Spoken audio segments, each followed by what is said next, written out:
गोबिंद सिंह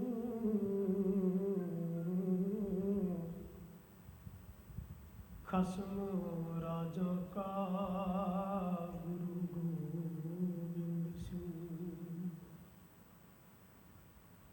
हक हक अगाह गुरु गोबिंद सिंह। शाही शैन शाह गुरु गोबिंद सिंह। श्री वाहिगुरु साहिब जी।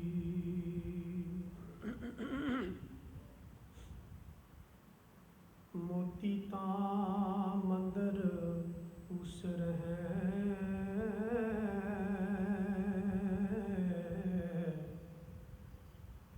रतनी ताहो है जड़ा।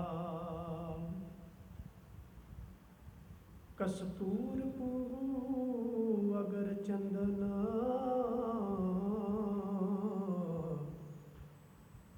लीप आवे जाओ।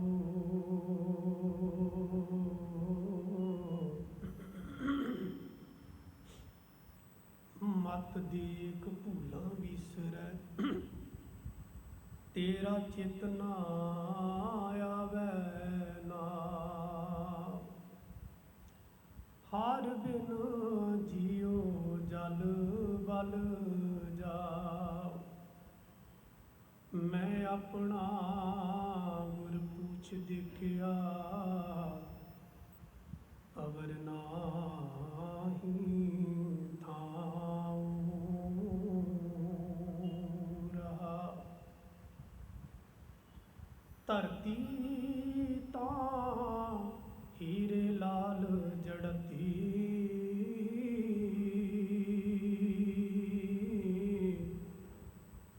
पलंग लाल जड़ाओ।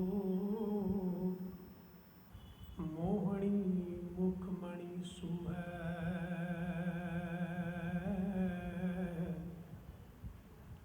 करे रंग पसाओ। मत देख भूला विसरै तेरा चित ना आवे ना। सिद्ध हुआ सिद्ध लाई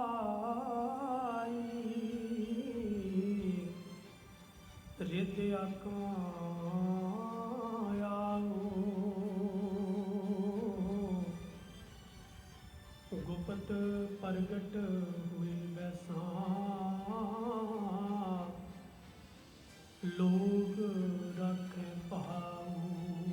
मत देख भूला विसरै तेरा चित ना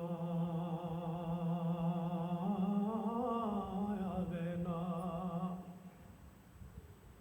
सुल्तान हुआ मेल लश्कर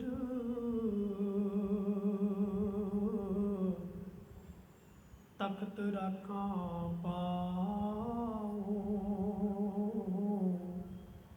हुक्म हासिल करी बैठा नानका सब वाओ। मत देख भूला विसरै तेरा चित ना आवे ना। मत देख भूला विसरै तेरा चित ना आवे ना।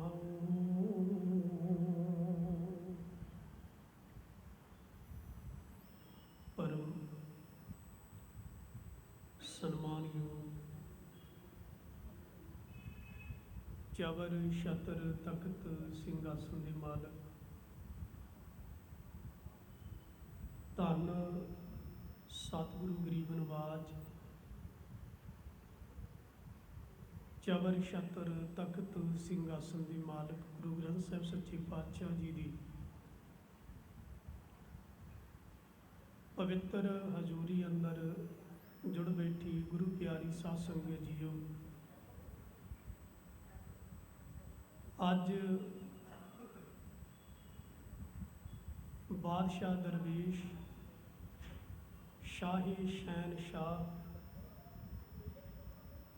ਧੰਨ ਧੰਨ ਕਲਗੀਧਰ ਪਿਤਾ ਸਾਹਿਬ ਸ੍ਰੀ ਗੁਰੂ ਗੋਬਿੰਦ ਸਿੰਘ ਸਾਹਿਬ ਮਹਾਰਾਜ ਜੀ ਦਾ ਪਾਵਨ ਪਵਿੱਤਰ ਪ੍ਰਕਾਸ਼ ਪੁਰਬ ਦਾ ਦਿਹਾੜਾ ਹੈ। ਫਤਿਹ ਦੀ ਸਾਂਝ ਤੋਂ ਪਹਿਲਾਂ, ਵਿਚਾਰ ਦੀ ਆਰੰਭਤਾ ਤੋਂ ਪਹਿਲਾਂ ਦਾਸ ਆਪ ਜੀ ਦੇ ਨਾਲ ਗੁਰਦੇਵ ਦੇ ਪਾਵਨ ਪਵਿੱਤਰ ਪ੍ਰਕਾਸ਼ ਪੁਰਬ ਦੀ ਜੋ ਵਧਾਈ ਉਹ ਸਾਂਝੀ ਕਰਦਾ ਹੈ ਆਪ ਸੰਗਤਾਂ ਨੂੰ। ਬੇਅੰਤ ਸਤਿਗੁਰੂ ਜੀ ਦੇ ਪ੍ਰਕਾਸ਼ ਪੁਰਬ ਦੀ ਵਧਾਈ ਹੋ। ਸਾਧ ਸੰਗਤ ਜੀਓ, ਆਰੰਭਤਾ ਤੋਂ ਪਹਿਲਾਂ ਮੈਂ ਬੇਨਤੀ ਕਰਾਂ, ਜੇ ਮੇਰੀ ਆਵਾਜ਼ ਹੇਠਾਂ ਜਾ ਰਹੀ ਹੈ ਤਾਂ ਸੰਗਤਾਂ ਨੂੰ ਬੇਨਤੀ ਹੈ ਕਿ ਉਹ ਜਿਹੜੀ ਗੁਰਮੁਖ ਪਿਆਰੇ ਸੇਵਾ ਕਰ ਰਹੇ ਨੇ, ਕੋਈ ਲੰਗਰ ਵਿੱਚ ਹੈ, ਕੋਈ ਜੋੜੇ ਘਰ ਕਿਤੇ ਵੀ ਹੈ, ਉਹਨਾਂ ਨੂੰ ਛੱਡ ਕੇ ਬਾਕੀ ਜਿਹੜੇ ਗੁਰਮੁਖ ਪਿਆਰੇ ਫਰੀ ਨੇ, ਵਿਹਲੇ ਨੇ, ਉਹਨਾਂ ਨੂੰ ਬੇਨਤੀ ਹੈ ਕਿ ਉਹ ਆ ਕੇ ਪੰਡਾਲ ਵਿੱਚ ਸੱਜਣ ਦੀ ਕਿਰਪਾਲਤਾ ਕਰਨ। ਸੋ ਆਓ, ਸਭ ਤੋਂ ਪਹਿਲਾਂ ਗੁਰਦੇਵ ਦੇ ਪਾਵਨ ਪਵਿੱਤਰ ਚਰਨ ਕਮਲਾਂ ਪਾਸ ਹਾਜ਼ਰੀ ਲਗਵਾਉਂਦੇ ਹੋਏ ਸਮੂਹ ਸੰਗਤ ਪਿਆਰ ਦੀ ਸਹਿਤ ਗੱਜ ਕੇ ਬੁਲਾਓ ਫਤਿਹ ਆਖੋ ਜੀ। ਵਾਹਿਗੁਰੂ ਜੀ ਕਾ ਖਾਲਸਾ, ਵਾਹਿਗੁਰੂ ਜੀ ਕੀ ਫਤਿਹ। ਸਾਧ ਸੰਗਤ ਜੀਓ,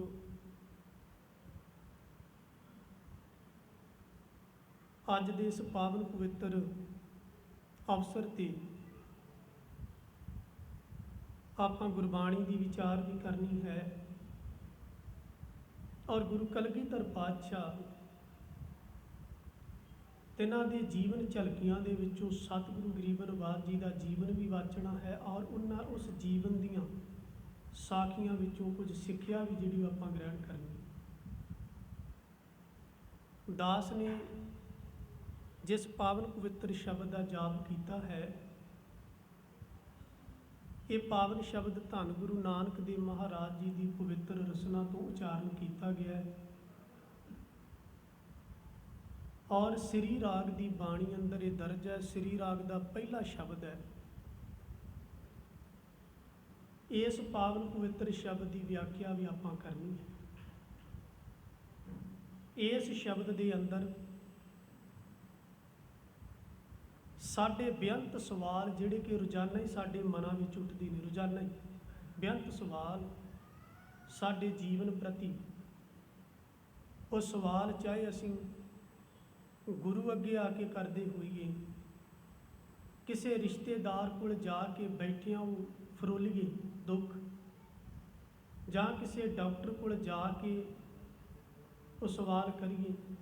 ਇਸ ਹਰ ਪ੍ਰਕਾਰ ਦੀ ਸਾਡੀ ਜ਼ਿੰਦਗੀ ਨਾਲ ਸੰਬੰਧਿਤ ਜੋ ਸਵਾਲ ਜੋ ਸਾਡੇ ਮਨਾਂ ਵਿੱਚ ਨੇ, ਹਰੇਕ ਦੇ ਮਨ ਵਿੱਚ ਨੇ, ਉਹਨਾਂ ਦੇ ਜਵਾਬ ਇਸ ਪਵਿੱਤਰ ਸ਼ਬਦ ਵਿੱਚ ਹਨ। ਤੋ ਆਪਾਂ ਇਸ ਸ਼ਬਦ ਦੀ ਵਿਆਖਿਆ ਵੀ ਕਰਨੀ ਹੈ ਤੇ ਆਪਣੇ ਸਵਾਲਾਂ ਦੇ ਜਵਾਬ ਵੀ ਗੁਰਬਾਣੀ ਵਿੱਚੋਂ ਆਪਾਂ ਲੈਣੇ ਨੇ, ਗੁਰੂ ਸਾਹਿਬਾਨਾਂ ਦੇ ਪਾਸੋਂ। ਔਰ ਨਾਲ ਦੀ ਨਾਲ ਧੰਨ ਗੁਰੂ ਗੋਬਿੰਦ ਸਿੰਘ ਸਾਹਿਬ ਮਹਾਰਾਜ ਦਤਾਰ ਦਸ਼ਮੇਸ਼ ਪਿਤਾ ਜੀ, ਜਿਨ੍ਹਾਂ ਦੀ ਵਡਿਆਈ ਇੱਕ ਜ਼ੁਬਾਨ 'ਤੇ ਕੀ, ਮਨੁੱਖ ਦਾ ਇੱਕ ਜਨਮ ਸੈਂਕੜੇ ਜ਼ੁਬਾਨਾਂ ਪੜਾ ਕੇ ਵੀ ਨਹੀਂ ਕਰ ਸਕਦਾ। ਆਪਾਂ ਕੋਸ਼ਿਸ਼ ਕਰਾਂਗੇ ਉਸ ਚੋਜੀ ਪ੍ਰੀਤਮ ਸਤਿਗੁਰੂ ਗਰੀਬ ਨਿਵਾਜ ਜੀ ਦੀਆਂ ਜੀਵਨ ਝਲਕੀਆਂ ਪਰਥਾਈ ਕੁਝ ਵਿਚਾਰ ਸਕੀਏ। ਸੋ ਆਓ, ਸਭ ਤੋਂ ਪਹਿਲਾਂ ਧੰਨ ਗੁਰੂ ਗੋਬਿੰਦ ਸਿੰਘ ਸਾਹਿਬ ਮਹਾਰਾਜ ਜੀ ਦੇ ਜੀਵਨ ਪਰਥਾਈ ਆਪਾਂ ਵਿਚਾਰ ਆਰੰਭ ਕਰੀਏ। ਅੱਜ ਪ੍ਰਕਾਸ਼ ਪੁਰਬ ਹੈ। ਧੰਨ ਗੁਰੂ ਗੋਬਿੰਦ ਸਿੰਘ ਸਾਹਿਬ ਮਹਾਰਾਜ ਆਪਣੀ ਆਤਮ ਕਥਾ ਵਿੱਚ ਲਿਖਦੇ ਨੇ ਕਿ ਮੈਂ ਇੱਥੇ ਆਇਆ ਕਿਉਂ। ਕਿਉਂਕਿ ਜਦੋਂ ਉਹਨਾਂ ਦਾ 42 ਸਾਲ ਦਾ ਆਪਾਂ ਜੀਵਨ ਵੇਖਦੇ ਹਾਂ ਤਾਂ ਉਸ ਜੀਵਨ ਦੇ ਵਿੱਚ ਸਾਰਾ ਸੰਘਰਸ਼ਮਈ ਜੀਵਨ ਹੈ ਗੁਰੂ ਗੋਬਿੰਦ ਸਿੰਘ ਸਾਹਿਬ ਮਹਾਰਾਜ ਜੀ ਦਾ। ਉਹਨਾਂ ਦੇ ਜੀਵਨ ਵਿੱਚ ਕਿਸੇ ਤਰ੍ਹਾਂ ਵੀ ਵੈਰੀ ਨੇ, ਹਾਲਾਤਾਂ ਨੇ ਉਹਨਾਂ ਨੂੰ ਸਕੂਨ ਦੇ ਨਾਲ, ਚੈਨ ਦੇ ਨਾਲ ਆਪਣੀ ਜ਼ਿੰਦਗੀ ਦਾ ਕੋਈ ਪੱਖ ਜਿਹੜਾ ਹੈ ਉਹਨੂੰ ਵੇਖਣ ਦਾ ਯਤਨ ਨਹੀਂ ਕਰਨ ਦਿੱਤਾ। ਪਰ ਫਿਰ ਵੀ ਗੁਰੂ ਗੋਬਿੰਦ ਸਿੰਘ ਸਾਹਿਬ ਮਹਾਰਾਜ ਜੀ ਨੇ ਸਰੀਰ ਕਰਕੇ 42 ਸਾਲ ਦੀ ਉਮਰ ਵਿੱਚ ਜੋ ਕੀਰਤੀਮਾਨ ਇਸ ਦੁਨੀਆ ਦੇ ਨਕਸ਼ੇ ਤੇ ਸਾਜ ਦਿੱਤੇ, ਦੁਨੀਆ ਦਾ ਕੋਈ ਰਹਿਬਰ, ਦੁਨੀਆ ਦਾ ਕੋਈ ਰਾਜਨੀਤਿਕ ਮਨੁੱਖ, ਦੁਨੀਆ ਦਾ ਕੋਈ ਧਰਮਾਤਮਾ ਕੋਈ ਵੀ ਹੋਵੇ, ਅੱਜ ਤੱਕ ਗੁਰੂ ਕਲਗੀਧਰ ਪਾਤਸ਼ਾਹ ਜੀ ਦੇ ਬਰਾਬਰ ਨਹੀਂ ਆ ਸਕਿਆ, ਰੀਸ ਨਹੀਂ ਕਰ ਵੀ ਨਹੀਂ ਸਕਦਾ, ਕਿਉਂਕਿ ਗੁਰੂ ਕਲਗੀਧਰ ਪਾਤਸ਼ਾਹ ਖੁਦ ਪਰਮੇਸ਼ਰ ਦਾ ਰੂਪ ਨੇ, ਗੁਰੂ ਨਾਨਕ ਸੱਚੇ ਪਾਤਸ਼ਾਹ ਜੀ ਦਾ ਰੂਪ ਆ। ਅੱਲਾ ਯਾਰ ਖਾਂ ਜੋਗੀ ਨੇ ਬੜਾ ਸੋਹਣਾ ਲਿਖਿਆ ਹੈ, ਉਹ ਗੁਰੂ ਗੋਬਿੰਦ ਸਿੰਘ ਸਾਹਿਬ ਮਹਾਰਾਜ ਜੀ ਦੇ ਜੀਵਨ ਨੂੰ ਇੱਕ ਸ਼ੇਅਰ ਵਿੱਚ ਬਿਆਨ ਕਰਦਾ ਹੈ। ਉਹ ਕਹਿੰਦਾ, ਧੰਨ ਗੁਰੂ ਕਲਗੀਧਰ ਪਾਤਸ਼ਾਹ ਜੀਓ, ਤੁਹਾਨੂੰ ਵੈਰੀ ਨੇ ਕਦੇ ਸੰਭਲਣ ਦਾ ਮੌਕਾ ਨਹੀਂ ਦਿੱਤਾ, ਕਦੇ ਵੈਰੀ ਨੇ ਜ਼ੁਬਾਨੀ ਗਿਆਨ ਦੇ ਨਾਲ, ਕਦੇ ਵੈਰੀ ਨੇ ਹਥਿਆਰਾਂ ਦੇ ਨਾਲ, ਕਦੇ ਵੈਰੀ ਨੇ ਕਿਸੇ ਤਰੀਕੇ ਨਾਲ ਤੁਹਾਡੇ ਉੱਪਰ ਅਟੈਕ ਕਰੀ ਰੱਖਿਆ। ਆਰਾਮ ਦੇ ਨਾਲ ਤੁਹਾਨੂੰ ਆਪਣੀ ਜ਼ਿੰਦਗੀ ਦਾ ਕੋਈ ਪਹਿਲੂ ਬਦਲ ਨਹੀਂ ਦਿੱਤਾ। ਤੁਹਾਡਾ ਜ਼ਖਮੀ ਦਿਲ ਜਿਹੜਾ ਕਿ ਸ਼ੁਰੂ ਤੋਂ ਹੀ ਜ਼ੁਲਮ ਦਾ ਟਾਕਰਾ ਕਰਦਾ ਆ ਰਿਹਾ ਸੀ, ਉਹਦੇ ਚੋਂ ਦੁੱਖ ਦਾ ਕੰਡਾ ਨਹੀਂ ਨਿਕਲ ਦਿੱਤਾ। ਤੁਹਾਡੇ ਬਾਗ ਨੂੰ ਫਲਣ ਤੇ ਫੁੱਲਣ ਦਾ ਯਤਨ ਬੜਾ ਕੀਤਾ ਰੋਕਣ ਦਾ, ਪਰ ਫਿਰ ਵੀ ਗੁਰੂ ਗੋਬਿੰਦ ਸਿੰਘ ਸਾਹਿਬ ਮਹਾਰਾਜ, ਤੁਸੀਂ ਇਹਨਾਂ ਸਭ ਗੱਲਾਂ ਦੀ ਮੈਂ ਇੱਕ ਬੇਨਤੀ ਕਰਾਂ, ਬਾਬਾ ਜੀ ਥੋੜਾ ਜਿਹਾ ਸਾਇਲੈਂਟ ਹੋ, ਵਰਿੰਦਰਜੀਤ ਸਿੰਘ ਜੀ ਉਹ ਬੇਨਤੀ ਕਰਕੇ। ਖੈਰ, ਹੈ ਗੁਰੂ ਗੋਬਿੰਦ ਸਿੰਘ ਸਾਹਿਬ ਮਹਾਰਾਜ, ਸੰਸਾਰ ਦੇ ਲੋਕਾਂ ਨੇ, ਦੁਸ਼ਮਣ ਨੇ, ਵਿਰੋਧੀਆਂ ਨੇ ਕਦੇ ਸੰਭਲ ਦਾ ਮੌਕਾ ਨਹੀਂ ਦਿੱਤਾ, ਪਰ ਫਿਰ ਵੀ ਵੈਰੀ ਦੇ ਟਾਕਰੇ ਤੇ ਜਦੋਂ ਤੂੰ ਗਿਆ, ਤੇਰੇ ਕੋਲ ਵੈਰੀ ਦੇ ਬਰਾਬਰ ਦੀ ਫੌਜ ਨਹੀਂ ਸੀ, ਗਿਣਤੀ ਬੜੀ ਥੋੜੀ ਸੀ, ਤੇਰੇ ਕੋਲ ਵੈਰੀ ਦੇ ਬਰਾਬਰ ਦੇ ਹਥਿਆਰ ਨਹੀਂ ਸਨ, ਤੇਰੇ ਕੋਲ ਉਹ ਰਾਜ ਭਾਗ ਵਰਗੀ ਤਾਕਤ ਨਹੀਂ ਸੀ, ਪਰ ਫਿਰ ਵੀ ਜਿਸ ਮੈਦਾਨ ਵਿੱਚ ਲੜਿਆ, ਵੈਰੀ ਦੇ ਨਾਲ 100 ਸਿੰਘਾਂ ਦਾ ਜਥਾ ਲੈ ਕੇ ਬਹਾਦਰੀ ਸੂਰਮਤਾਈ ਨਾਲ ਲੜਿਆ ਤੇ ਜਿੱਤ ਪ੍ਰਾਪਤ ਕੀਤੀ। ਉਹ ਲਿਖਦਾ ਹੈ, ਆਦਾ ਨੇ ਕभी तुझको संभलने ना दिया था। आदा ਦਾ ਅਰਥ ਹੁੰਦਾ ਵੈਰੀ, ਦੁਸ਼ਮਣ। आदा ने कभी तुझको संभलने ना दिया था, आराम से पहलू को बदलने ना दिया था, गुलशन को तेरे फूल ने फलने ना दिया था, कांटा दिल पर खून से निकलने ना दिया था, जिस जां पे लड़ा बेशारो शमा लड़ा तू, 100 सिंह लिए लाखों पे जा जा पड़ा तू।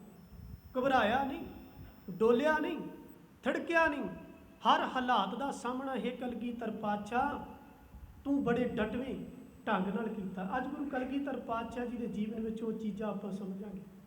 ਅੱਗੇ ਚੱਲ ਕੇ ਮੈਂ ਹੋਰ ਵੀ ਕੁਝ ਬੇਨਤੀਆਂ ਕਰਨੀਆਂ, ਇਕਾਗਰਤਾ ਪ੍ਰਦਾਨ ਕਰੋ। ਤੇ ਗੁਰੂ ਕਲਗੀਧਰ ਪਾਤਸ਼ਾਹ ਐਸੇ ਜੀਵਨ ਵਾਲੇ, ਉਹ ਆਪਣੀ ਆਤਮ ਕਥਾ ਜਦੋਂ ਲਿਖਦੇ ਨੇ, ਆਪਣੀ ਆਤਮ ਕਥਾ ਦੇ ਵਿੱਚ ਸੰਸਾਰ ਤੇ ਆਉਣ ਦਾ ਕਾਰਨ ਗੁਰੂ ਕਲਗੀਧਰ ਪਾਤਸ਼ਾਹ ਕਹਿੰਦੇ ਨੇ, ਅਬ ਮੈਂ ਆਪਣੀ ਕਥਾ ਬਖਾਨੋ, तप साधत जे विद मुहियालू, हेमकुंट पर्वत है जहाँ, सप्त सरिंग शोभत है तहाँ। कल गया हुण मैं अपने जीवन की कथा दसदा कि जिस तरह तप करदियां मैंने इस संसार ते आउण लई परमेश्वर का हुक्म होया। जिथे हेमकुंट पर्वत है, हेम का अर्थ होंदा बर्फ, हेमकुंट, कुंट का अर्थ है कुंड, हेम बर्फ का घर, हेमकुंट पर्वत है जहाँ, जिथे पर्वत बर्फ का घर पहाड़ ने, सप्त सरिंग बर्फीलियां 7 चोटियां मशहूर, शोभत है तहाँ उत्थे सुभाएमान ने। सप्त सरिंग तह नाम कहावा, सब ਉਹਦਾ नाम है सप्त सरिंग। अजकल ਅਸੀਂ हेमकुंड ਕਹਿੰਦੇ, ਉਹਦਾ नाम असल ਵਿੱਚ है सप्त सरिंग, 7 चोटियां वाला स्थान। ਉਹ 7 चोटियां ने। सप्त सरिंग तह नाम कहावा, पंड राज जे जोग कमावा। ਮੰਨਿਆ ਜਾਂਦਾ ਹੈ ਪੌਰਾਣਿਕ ਕਥਾ ਮੁਤਾਬਕ ਕਿ ਪਾਂਡੂਆਂ ਦੇ ਪਿਤਾ ਪਾਂਡੂ ਨੇ ਉੱਥੇ ਯੋਗ ਸਾਧਨਾ ਕੀਤੀ। ਪੰਡ ਰਾਜ ਜੇ ਯੋਗ ਕਮਾਵਾ। ਤੇ ਅਗਲਾ ਬਚਨ ਉਹ ਕਹਿੰਦੇ ਨੇ, ਪਰਮੇਸ਼ਰ ਅਕਾਲ ਪੁਰਖ ਵਾਹਿਗੁਰੂ ਨੇ ਹੁਕਮ ਕੀਤਾ, ਸਾਡੇ ਮਾਤਾ ਪਿਤਾ ਦੀ ਤਪੱਸਿਆ ਨੂੰ ਵੇਖਿਆ ਤੇ ਸਾਨੂੰ ਇਸ ਮਾਤ ਲੋਕ ਤੇ ਆਉਣ ਦੀ ਪ੍ਰੇਰਨਾ ਕੀਤੀ। ਤਾਤ ਮਾਤ ਮੁਰ ਅਲਖ ਅਰਾਧਾ, ਬਹੁਵਿਧ ਯੋਗ ਸਾਧਨਾ ਸਾਧਾ। ਗੁਰੂ ਤੇਗ ਬਹਾਦਰ ਸਾਹਿਬ ਤੇ ਮਾਤਾ ਗੁਜਰ ਕੌਰ ਜੀ ਬਰਾਬਰ ਦੀ ਭਗਤੀ ਹੈ। ਮਾਤਾ ਗੁਜਰੀ ਜੀ ਦਾ ਮੈਂ ਪੜ੍ਹ ਰਿਹਾ ਸਾਂ ਜੀਵਨ, ਉਹਨਾਂ ਦਾ ਜਨਮ ਹੈਗਾ 1624 ਦਾ। ਉਸ ਤੋਂ ਅੱਗੇ ਮਾਤਾ ਗੁਜਰੀ ਜੀ ਦੀ ਸ਼ਾਦੀ ਗੁਰੂ ਤੇਗ ਬਹਾਦਰ ਸਾਹਿਬ ਜੀ ਦੇ ਨਾਲ ਹੁੰਦੀ ਹੈ ਤੇ 26-30 ਸਾਲ ਉਹਨਾਂ ਦੇ ਘਰ ਕੋਈ ਔਲਾਦ ਨਹੀਂ। ਗੁਰਦੁਆਰਾ ਬਾਬਾ ਬਕਾਲਾ ਸਾਹਿਬ ਭੂਰਾ ਸਾਹਿਬ, ਜੇ ਉੱਥੇ ਗੁਰੂ ਤੇਗ ਬਹਾਦਰ ਸਾਹਿਬ ਮਹਾਰਾਜ ਬੰਦਗੀ ਕਰਦੇ ਨੇ ਤੇ ਨਾਲ ਹੀ ਗੁਰਦੁਆਰਾ ਸ਼ੀਸ਼ ਮਹਿਲ, ਉੱਥੇ ਮਾਤਾ ਗੁਜਰ ਕੌਰ ਜੀ ਵੀ ਘਰ ਦਾ ਸਾਰਾ ਕੰਮ ਧੰਦਾ ਕਰਕੇ ਬੈਠ ਕੇ ਬਰਾਬਰ ਦੀ ਤਪੱਸਿਆ ਕਰਦੇ ਰਹੇ ਨੇ। ਤਾਤ ਮਾਤ ਮੁਰ ਅਲਖ ਅਰਾਧਾ, ਬਹੁਵਿਧ ਜੋਗ ਸਾਧਨਾ ਸਾਧਾ, ਤਿੰਨ ਜੋ ਕਰੀ ਅਲਖ ਕੀ ਸੇਵਾ, ਤਾਂ ਤੇ ਪ੍ਰਸੰਨ ਭਏ ਗੁਰਦੇਵਾ। ਜੋ ਮਾਤਾ ਗੁਜਰ ਕੌਰ ਤੇ ਗੁਰੂ ਤੇਗ ਬਹਾਦਰ ਸਾਹਿਬ ਜੀ ਨੇ ਪਰਮੇਸ਼ਰ ਅਕਾਲ ਪੁਰਖ ਵਾਹਿਗੁਰੂ ਦੀ ਇਬਾਦਤ ਕੀਤੀ, ਅਰਾਧਨਾ ਕੀਤੀ ਤੇ ਕਹਿਣ ਲੱਗੇ ਪ੍ਰਮਾਤਮਾ ਪ੍ਰਸੰਨ ਹੋਇਆ। ਮੈਂ ਇੱਕ ਬੇਨਤੀ ਕਰਾਂ ਭੈਣਾਂ ਦੇ ਚਰਨਾਂ 'ਚ, ਭਰਾਵਾਂ ਦੇ, ਜਦੋਂ ਕਿਤੇ ਬਲੀ ਸੂਰਮਾ ਭਗਤ ਦਾਨੀ ਪੈਦਾ ਕਰਨਾ ਹੋਵੇ ਤੇ ਜਿੱਡਾ ਵੱਡਾ ਉਹ ਸੂਰਮਾ ਪਵਿੱਤਰ ਆਤਮਾ ਵਾਲਾ ਹੈ, ਓਡੀ ਵੱਡੀ ਪਵਿੱਤਰ ਉਹਨੂੰ ਕੁੱਖ ਵੀ ਚਾਹੀਦੀ। ਧਿਆਨ ਦੇ ਕੇ ਸੁਣਿਓ, ਉਹ ਪਵਿੱਤਰ ਕੁੱਖ ਕਿਵੇਂ ਹੋਵੇ?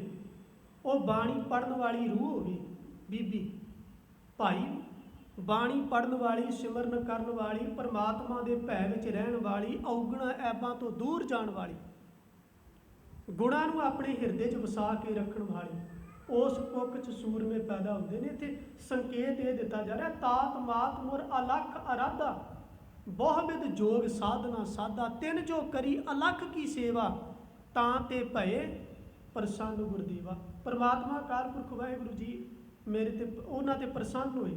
ਤੇ ਮੈਂ ਬੇਨਤੀ ਕਰਾਂ, ਅੱਜ ਕੱਲ੍ਹ ਮਾਫੀ ਮੰਗ ਕੇ ਕਹਿਣਾ ਭੈਣੋ, ਜਾਣਦੇ ਅਸੀਂ ਸਮਾਜ ਵਿੱਚ ਕਈ ਵਾਰ ਕੈਂਪ ਲੱਗਦੇ, ਕੈਂਪ ਦੇ ਵਿੱਚ ਸਵਾਲ ਜਵਾਬ ਵੀ ਹੁੰਦੇ ਨੇ, ਇਹ ਤਾਂ ਚਲੋ ਕਥਾ ਹੈ, ਪਰ ਕੈਂਪ ਲੱਗਦੇ ਉੱਥੇ ਸਵਾਲ ਜਵਾਬ ਹੁੰਦੇ ਨੇ। ਤੇ ਜਦੋਂ ਕੈਂਪ ਲਾਈਏ ਤੇ 95% ਭਰਾ ਤੇ ਭੈਣਾਂ ਗੁਰਬਾਣੀ ਇਤਿਹਾਸ ਤੋਂ ਬਿਲਕੁਲ ਕੋਰੇ ਹੁੰਦੇ ਨੇ ਜਾਣਕਾਰੀ। ਤੇ ਕਿੱਥੋਂ ਪੈਦਾ ਹੋਣੇ ਨੇ ਸਾਡੇ ਘਰਾਂ 'ਚ ਅੱਜ ਹਰੀ ਸਿੰਘ ਨਲੂਏ ਵਰਗੇ, ਕਿੱਥੋਂ ਪੈਦਾ ਹੋਣੇ ਨੇ ਸਾਡੇ ਘਰਾਂ 'ਚ ਅਕਾਲੀ ਫੂਲਾ ਸਿੰਘ ਵਰਗੇ। ਆਹ ਸੀਰੀਅਲ ਅਸੀਂ ਵੇਖਦੇ ਹਾਂ, ਡਰਾਮੇ ਵੇਖਦੇ ਹਾਂ ਘਰਾਂ ਵਿੱਚ। ਜਦੋਂ ਘਰਾਂ ਵਿੱਚ ਟਾਈਮ ਹੋਵੇ, ਸਾਨੂੰ ਆਪਣੇ ਵਡੇਰਿਆਂ ਦਾ ਇਤਿਹਾਸ ਪੜ੍ਹਨਾ ਚਾਹੀਦਾ ਹੈ। ਸਾਡੇ ਹੱਥਾਂ ਵਿੱਚ ਅਕਾਲੀ ਫੂਲਾ ਸਿੰਘ ਦੇ ਜੀਵਨ ਵਾਲੀ ਕਿਤਾਬ ਹੋਵੇ, ਸਾਡੇ ਹੱਥਾਂ ਵਿੱਚ ਗੁਰੂ ਕਲਗੀਧਰ ਪਾਤਸ਼ਾਹ ਜੀ ਦੇ ਜੀਵਨ ਦੀ ਕਿਤਾਬ ਹੋਵੇ, ਹਰੀ ਸਿੰਘ ਨਲੂਏ ਦੇ ਜੀਵਨ ਦੀ ਕਿਤਾਬ ਹੋਵੇ, ਸਾਹਿਬਜ਼ਾਦਾ ਅਜੀਤ ਸਿੰਘ ਦੇ ਜੀਵਨ ਦੀ ਕਿਤਾਬ ਹੋਵੇ। ਉਹ ਪੜ੍ਹਨ, ਮਾਤਾਵਾਂ ਪੜ੍ਹਨਗੀਆਂ ਤੇ ਉਹ ਬੱਚਿਆਂ ਨੂੰ ਲੋਰੀਆਂ ਉਹਨਾਂ ਸੂਰਮਿਆਂ ਦੇ ਜੀਵਨ ਦੇ ਵਿੱਚੋਂ ਦੇਣਗੀਆਂ। ਉਹਨਾਂ ਲੋਰੀਆਂ ਵਿੱਚੋਂ ਉਸ ਬੱਚੇ ਦਾ ਜੀਵਨ ਫਿਰ ਉਹਨਾਂ ਵਰਗਾ ਘੜਿਆ ਜਾਏਗਾ। ਪਰ ਸਾਡਾ ਜੀਵਨ ਕੀ ਹੈ? ਅੱਜ ਅਸੀਂ ਆ ਘਰਾਂ ਵਿੱਚ ਜਦੋਂ ਟਾਈਮ ਹੁੰਦਾ ਹੈ, ਚੌਂਕੇ ਚੁੱਲ੍ਹੇ ਤੋਂ ਵਿਹਲੇ ਹੋ ਗਏ। ਸਾਡੇ ਪੰਜਾਬ 'ਚ ਚੌਂਕਾ ਚੁੱਲ੍ਹਾ ਬੋਲਦੇ ਤੇ ਰਸੋਈ ਬੋਲ ਦਿੰਦੇ ਹੋਣਗੇ।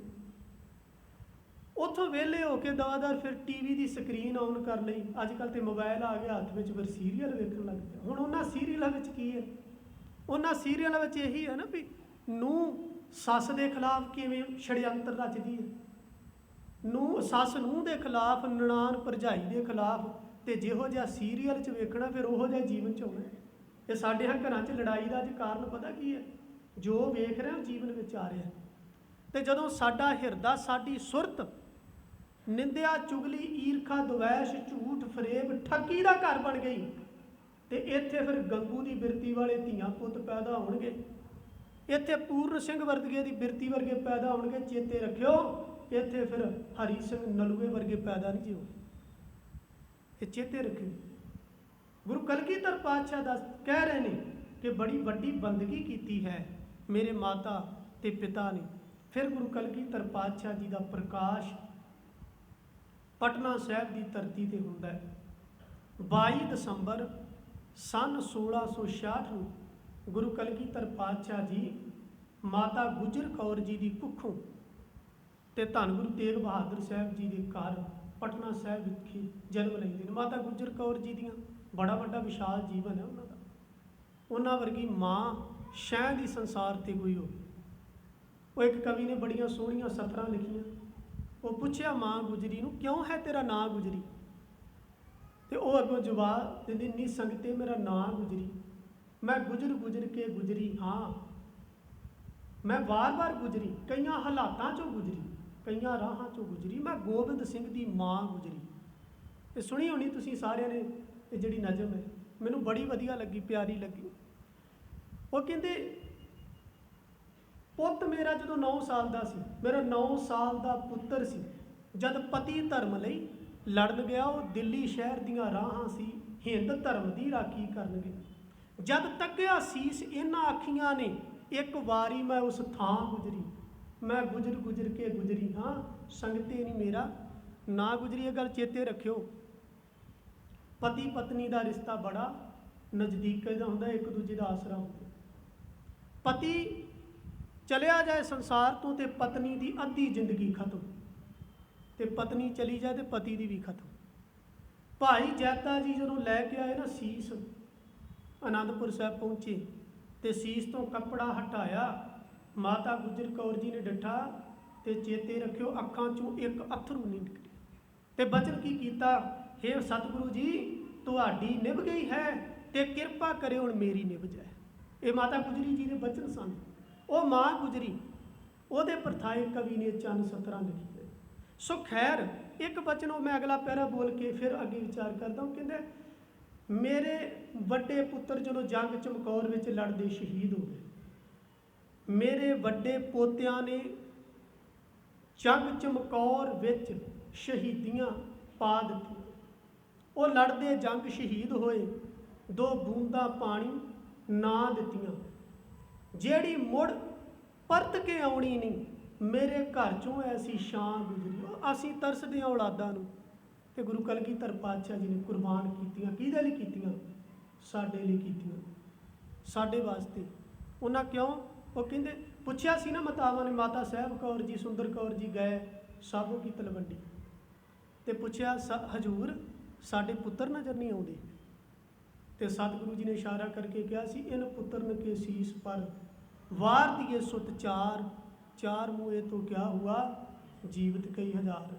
ਉਹਨਾਂ ਕਿਹਾ ਸੀ ਜੀਵਤ ਕਈ ਹਜ਼ਾਰ। ਉਦੋਂ ਹੈਗੇ ਸੀ ਜਿਉਂਦੇ, ਅੱਜ ਹੈਗੇ ਜਿਉਂਦੇ। ਗੁਰੂ ਕਲਗੀਧਰ ਪਾਤਸ਼ਾਹ ਜੀ ਦੇ ਪੁੱਤ ਦੀ ਨਿਸ਼ਾਨੀ ਕੀ ਹੈ?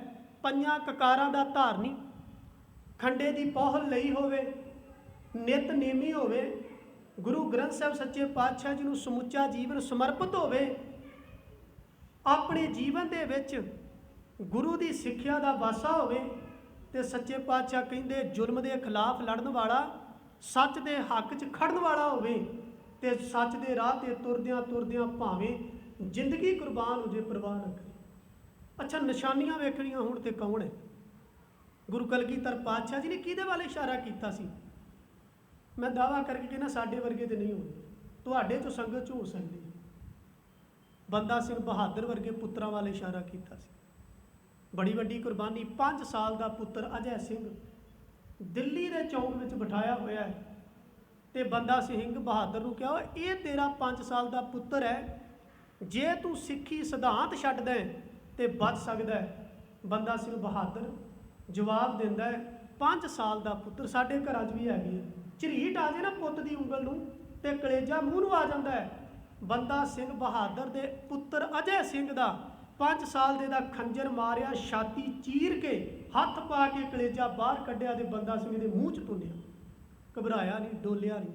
ਉਹਦੇ ਸਾਹਮਣੇ ਗੁਰੂ ਕਲਗੀਧਰ ਪਾਤਸ਼ਾਹ ਸੀਗਾ ਕਿ ਜੇ ਮੇਰਾ ਗੁਰੂ ਆਪਣੇ ਪੁੱਤਰਾਂ ਦੇ ਟੁਕੜੇ ਆਪਣੀਆਂ ਅੱਖਾਂ ਨਾਲ ਚਮਕੌਰ ਵਿੱਚ ਹੁੰਦੇ ਵੇਖ ਸਕਦਾ ਤੇ ਮੇਰਾ ਪੁੱਤਰ ਸਾਹਿਬਜ਼ਾਦਾ ਅਜੀਤ ਸਿੰਘ ਜੁਝਾਰ ਸਿੰਘ ਤੋਂ ਉੱਤੇ ਤੇ ਨਹੀਂ ਹੈ।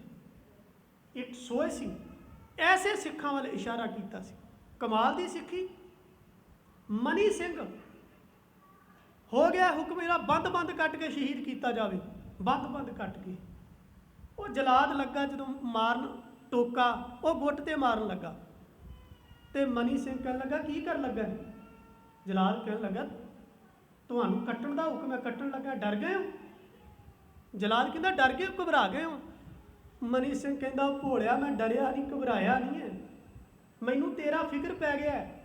ਉਹ ਕਹਿੰਦਾ ਮੇਰਾ ਕਾਹਦਾ ਫਿਕਰ?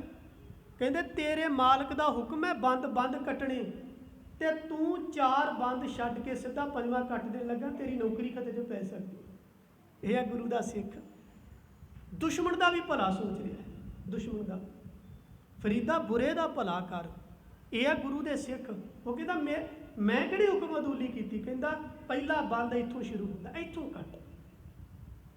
ਇਹਨ ਪੁੱਤਰ ਨੇ ਕੇਸ, ਇਹਨਾਂ ਪੁੱਤਰਾਂ ਦੇ ਸਿਰ ਤੋਂ ਵਾਰੇ। ਮੈਂ ਥੋੜੀ ਜਿਹੀ ਇਹਦੇ ਨਾਲ ਰਲਦੀ ਇੱਕ ਸਾਖੀ ਬਿਆਨ ਕਰਦੇ ਹਾਂ क्योंकि साडे समाज विच असल विच हुंदा की है, इत्थे टारा मारन वाले बहुत ज़्यादा ने, इत्थे गल्लां करन वाले बड़े ने, इत्थे गल्ली बाती सिੱਖੀ नूं बुलंदियां ते ले जाण वाले बड़े ने, पर प्रैक्टिकल तौर ते सिੱਖੀ दे नाल जुड़िया कोई विरला ही डिठा है। साबो की तलवंडी पहुँच गए तो जदों सतगुरु गरीब नवाज जी पहुँचे तो भाई डल्ले ने बड़ा सोहना टिकाणा दिता, बड़ी युरत वाला सी डल्ला। वजीर खान की चिट्ठी गई, डलिया गुरु गोबिंद सिंह साहब हकूमत का बागी है, तेरे कोल आ गया है ते तू सरकार के हवाले कर दे। जे तू गुरु गोबिंद सिंह साहब नूं हवाले ना कीता, चेते रखी तेरियां 50 पिंडां दी चौधर तेरे कोलों खुस जाएगी, तेरा बार परिवार खत्म कर दिता जाएगा, तैनूं फड़ के तसीहे दे के मौत के घाट उतारिया जाएगा। ये दित्ती शर्म। आपां राती जिक्र किया सी ना, पूर्ण वर्गे के हाथ खड़े कर गए। डल्ले को चिट्ठी गई है तो डल्ले ने अगे जवाब दिता, सूबिया मैं इस गुरु का सिख हाँ, मैं दिता इस गुरु का खाना है, मैं पहनदा इस गुरु का दिता है, सारा कुछ जो मेरे को इस गुरु का है, मैं गुरु का साथ नहीं छड्ड सकदा। तो जे तेरे मन में भुलेखा है तो चढ़ाई करके आ, वो पकड़न पकाउण दीआं गल्लां ते फिर बाद च वेखांगे कौन किहनूं पकड़दा है। ये दलेरी भरिया उत्तर सी। पर मैं अगे चल के एक बेनती करा, कई बार सेवा करदियां करदियां बंदे दे मन में हंकार आ ही जाता है, आ जाता है। डल्ले दे मन में भी आया, इन्हें क्या करना सच्चे पातशाह, वो जे किते मैनू चेते कीता हुंदा, महाराज चमकौर दी गढ़ी विच तुहाडे पुੱਤ शहीद ना होंदे। महाराज ਉਹਦੇ ਕੋਲ 500 जवान सी, तनखाहीए नौकर बुरजा वर्गे जवान, मेरा ये 500 जवान गढ़ी विच हुंदा ते मुगल फौज की युरत नहीं सी, वो चमकौर की गढ़ी के नेड़े भी ढुक जाती। महाराज ना पुत्र शहीद होंदे, ना परिवार विछड़दा, कुछ नहीं सी होना, तुसीं एक बार मैनूं सद लैंदे। गुरदेव ये बचन सुन के मुस्कुरा रिहा छड्ड दे, मुस्कुरा चुप कर जा कर दे। एक दिन एक सिख बंदूक लैके आया, बंदूक लैके आया तो सतगुरु गरीब नवाज जी कहते, वो डलिया लिया अपना कोई जवान इस बंदूक का निशाना परखी। डल्ला गया अपने जवानों को, क्या भी चलो गुरु साहब बुला रहे हैं, तुहाडी छाती ते गोली का निशाना परखिया जाना है। वो कहते चौधरी साहब की हो गया तुहानूं? वो असी बंदे हाँ, जिंदगी एक बार मिलती है दोबारा नहीं, ये गोली जान कढ़ दिंदी है। डल्ले ने बड़ा क्या, वो तुहानूं सचखंड मिलेगा, तुहाडा जम्मण मरण कटिया जाएगा, गुरु तो हत्थों मौत होवेगी, तुहाडी मुक्ति हो जाएगी, बड़ा समझाया। पर इन्हां गल्लां दा असर कोरिया हिरदिया ते नहीं हुंदा। कोरिया हिरदिया दे जिहड़े बस गल्ली बाती दे सिख ने ना, वो उतों तो विखावा। वो कहंदे जी किन्ने वेखिया सचखंड, असीं नहीं जाना। महाराज कोई नहीं आया, आके कहने लगा कोई नहीं आया। सच्चे पातशाह कहंदे चल वो नहीं आया, तू खड़ जा, तू हो जा अगे। कहने लगा महाराज कहंदे तो वो भी ठीक ही नहीं। सच्चे पातशाह गोली परखनी है, किसी घोड़े ते परख लो, बकरे ते परख लो, किसी भैंसे ते परख लो, महाराज बंदा ही मारना है इधर। सच्चे पातशाह हसे तो कहने लगे जा फलानी किक्कर दे थले एक तंबू है, तो वो साडे 2 सिख प्यो पुत बैठे ही, जाके सुनिया दे दे भी गुरु साहब तुहानूं बुला रहे हैं, तुहाडी छाती ते बंदूक की गोली परख। हुण वो गए, जदों जाके डल्ले ने कहा भी तुहानूं गुरु साहब बुला रहे, किसी बंदूक भेटा की है तो छाती ते गोली परखनी है तुहाडी ते। हुण उत्थे वो दस्तार सजा रहे सन, जिहड़ा प्यो सी उन्हें दस्तार बन लई ते पुੱਤ दे हत्थ विच हले लड़ हैगा सी, वो दोवें भज उठे। वो कहंदा एक जाना जाओ, वो कहंदा पहला मैं सुनिया, पुੱਤ कहंदा नहीं पहला मैं सुनिया। वेखो गुरु की खातर की है गोली का निशाना बनना। जदों सामने आ गए उत्थे भी लड़ाई, सत प्यो कहंदा सतगुरु जी पहला तुहाडा सुनिया, मेरे कन्नां च पिया है। पुੱਤ कहंदा महाराज नहीं पहला मैं सुनिया। वो एक दूजे नाल धक्का मुक्का भी, वो गाड़ी गुरदेव कहंदे दोवें खड़ जाओ, दोवें खड़े। गुरदेव ने फायर सिर के उत्तों की कढ़ दिता ते डल्ले का फड़ के गुट गुरु कलगीधर पातशाह कहंदे वो डलिया गढ़ी चमकौर दी विचों जे गोबिंद सिंह बा इज्जत सही सलामत निकलिया तो ऐसे सूरमे का करके, आ तेरे गली बाती टारा मारन वाले का करके नहीं निकलिया। चमकौर की गढ़ी विच प्यार किन्ना सी, चेते रखियो जे सिख किन्ना प्यार करता है गुरु नूं। अल्लाह यार खां जोगी ने बड़ा सोहना लिखिया है, जदों आनंदपुर का किला छड्डिया गया ना, आनंदपुर का किला छड्डिया गया तो उत्थों का सीन लिखता है अल्लाह यार खां जोगी, कहता जो सारा साजो समान लैके तुर लगे तो गुरु कलगीधर पातशाह अपने नीले ते सवार हुए, ਜਦੋਂ ਨੀਲੇ ਤੇ ਸਵਾਰ ਹੋਏ, ਹਰ ਸਿੱਖ, ਚਾਹੇ ਉਹ ਕੋਈ ਜਵਾਨ ਹੈ ਚਾਹੇ ਕੋਈ ਬੁੱਢਾ ਹੈ, ਇੱਕਦਮ ਘੋੜੇ ਨੂੰ ਘੇਰ ਕੇ ਗੁਰੂ ਦੇ ਚਰਨਾਂ ਨੂੰ ਕੋਈ ਚੁੰਮ ਰਿਹਾ, ਕੋਈ ਰਕਾਬਾਂ ਨੂੰ ਚੁੰਮੀ ਜਾ ਰਿਹਾ। ਕਿੰਨਾ ਪਿਆਰ ਹੈ।